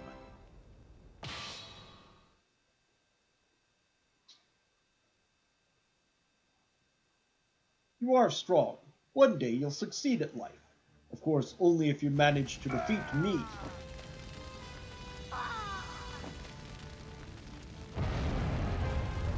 And there's another small gold.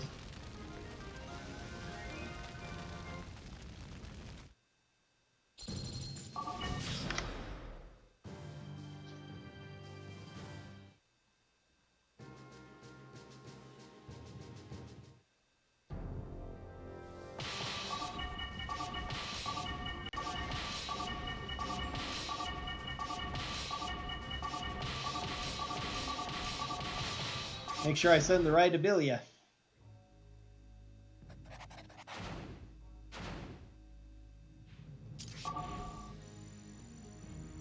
I think part of that is determined too by the order I add them to the party. I think I've done this the last couple of times, so we'll see if it is and if it's helping to make this slightly more reliable. Also, is one small thing I can do on the any percent is, because it changes their starting placement order, where they start exactly in that square when I choose them in a different order than just straight top down. And it's a little bit more convenient to go down, changing them all back, and then go back up to add them and immediately go into the sortie. So I think that's why I have been doing that relatively consistently. But if I could somehow arrange for one of my other better characters to be up against this super high damage assassin, I might be able to avoid suffering a death in the any percent run, which would save another 10 to 15 seconds if all else goes the same in this final scenario. I get a decent strike fight.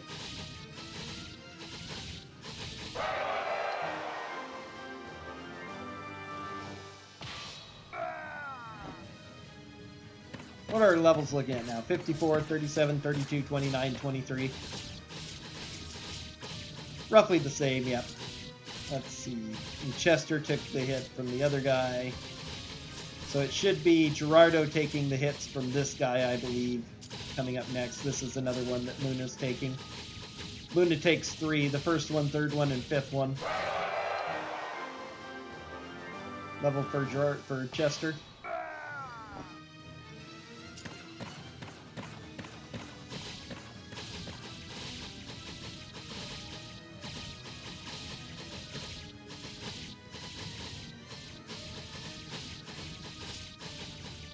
Yep, Gerardo.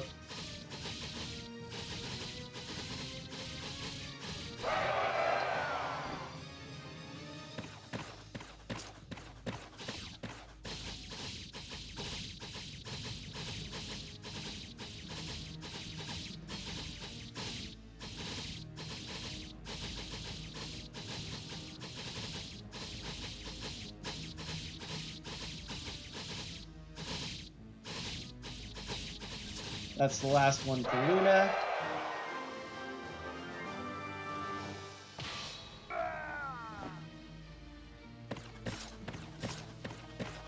So I think it's Gerardo takes this one and Chester the next, although it could be reversed.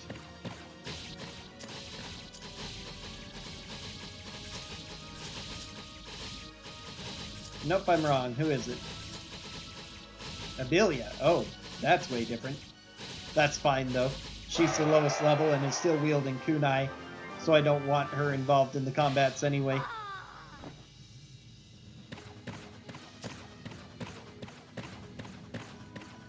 And now it looks like Gerardo is going to take this one.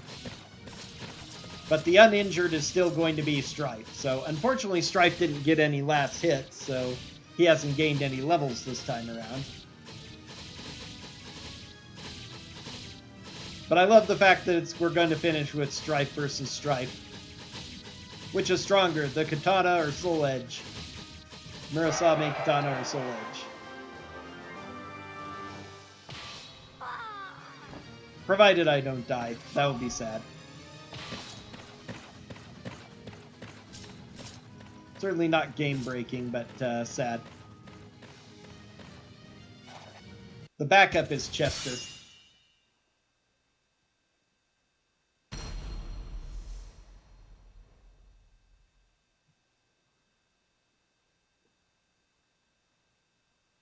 Hard to figure out what face Strife had, so I might not have the exact same face as him, but... Final battle, fight! It's over. Where you going? Ouch. Not a good start. Very not a good start. It's over. It's over. Okay, better. Fight! It's over. It's over. It's over. Where you going?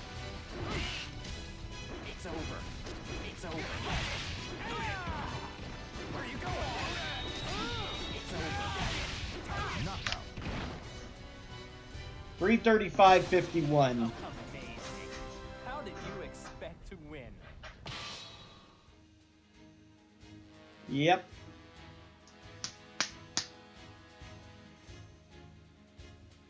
Five minutes PB. Just under, but close enough. I'll go over it once we get through the epic final cutscenes lacking the music they should have, as we learned last week.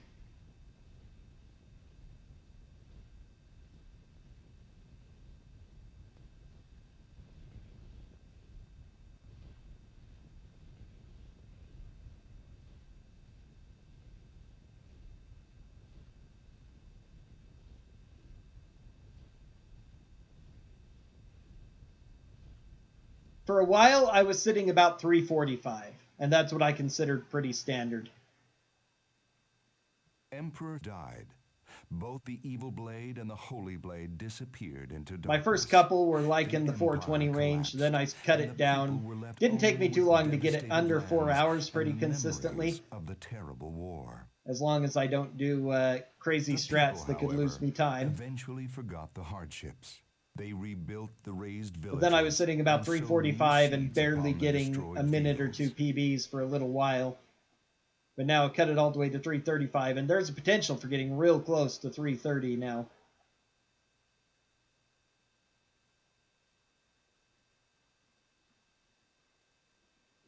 Animatronic statue. Then by the fireside, they told the tales of the great ones who spilt their blood upon those lands.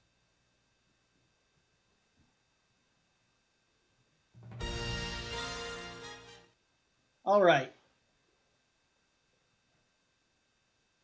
So tutorial was regular. Chronicles, the first couple of Chronicles, I had slightly bad execution. That's what mostly lost me 10 seconds going into 4. 5, I finally made up my time on by not dying to Eloa. So that went just fine. Chronicle 6, that was Chronicle 6. Chronicle 5, I didn't die to Ivy. So I saved a bit of time there. Chronicle 7 was pretty average. I've got that down consistent now as long as I don't die on the ice.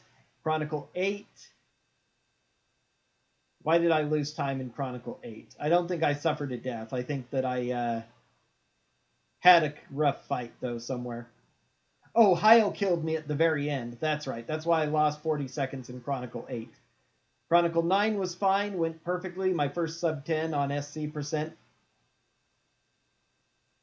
That would be interesting to know, too, yeah, if PAL does that. 10, the reason I lost time there was that I messed up the very, very precise movements to lure out Anorette, and I made Oryx go in instead of luring Anorette out, so I had to fight all 4 of them there. So that was an extra time loss. Chronicle 11 was fine. 12 was pretty fine. 13, I actually lost a little bit of time too. I forgot to, I missed splitting in my previous PB, so I don't know the exact there, but it's about a minute longer than it should have been. And I think that's because I was really messing up with ordering my characters around. But I saved time over my PB because I didn't die to Keelik. So the time save I have here is actually more because of not messing up 13 by dying to Keelik. So I could have gained even more time there.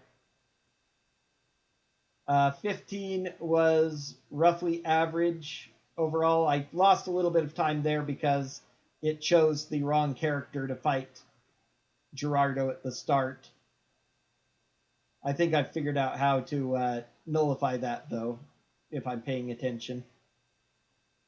16, I messed up badly, or I just had bad luck with 2 enemies. I was getting stomped by everybody, but somehow I didn't die in the worst fight. So even though I died once to generic characters and once to Talim, I still saved a little bit of time. I could easily save 2 more minutes on that one.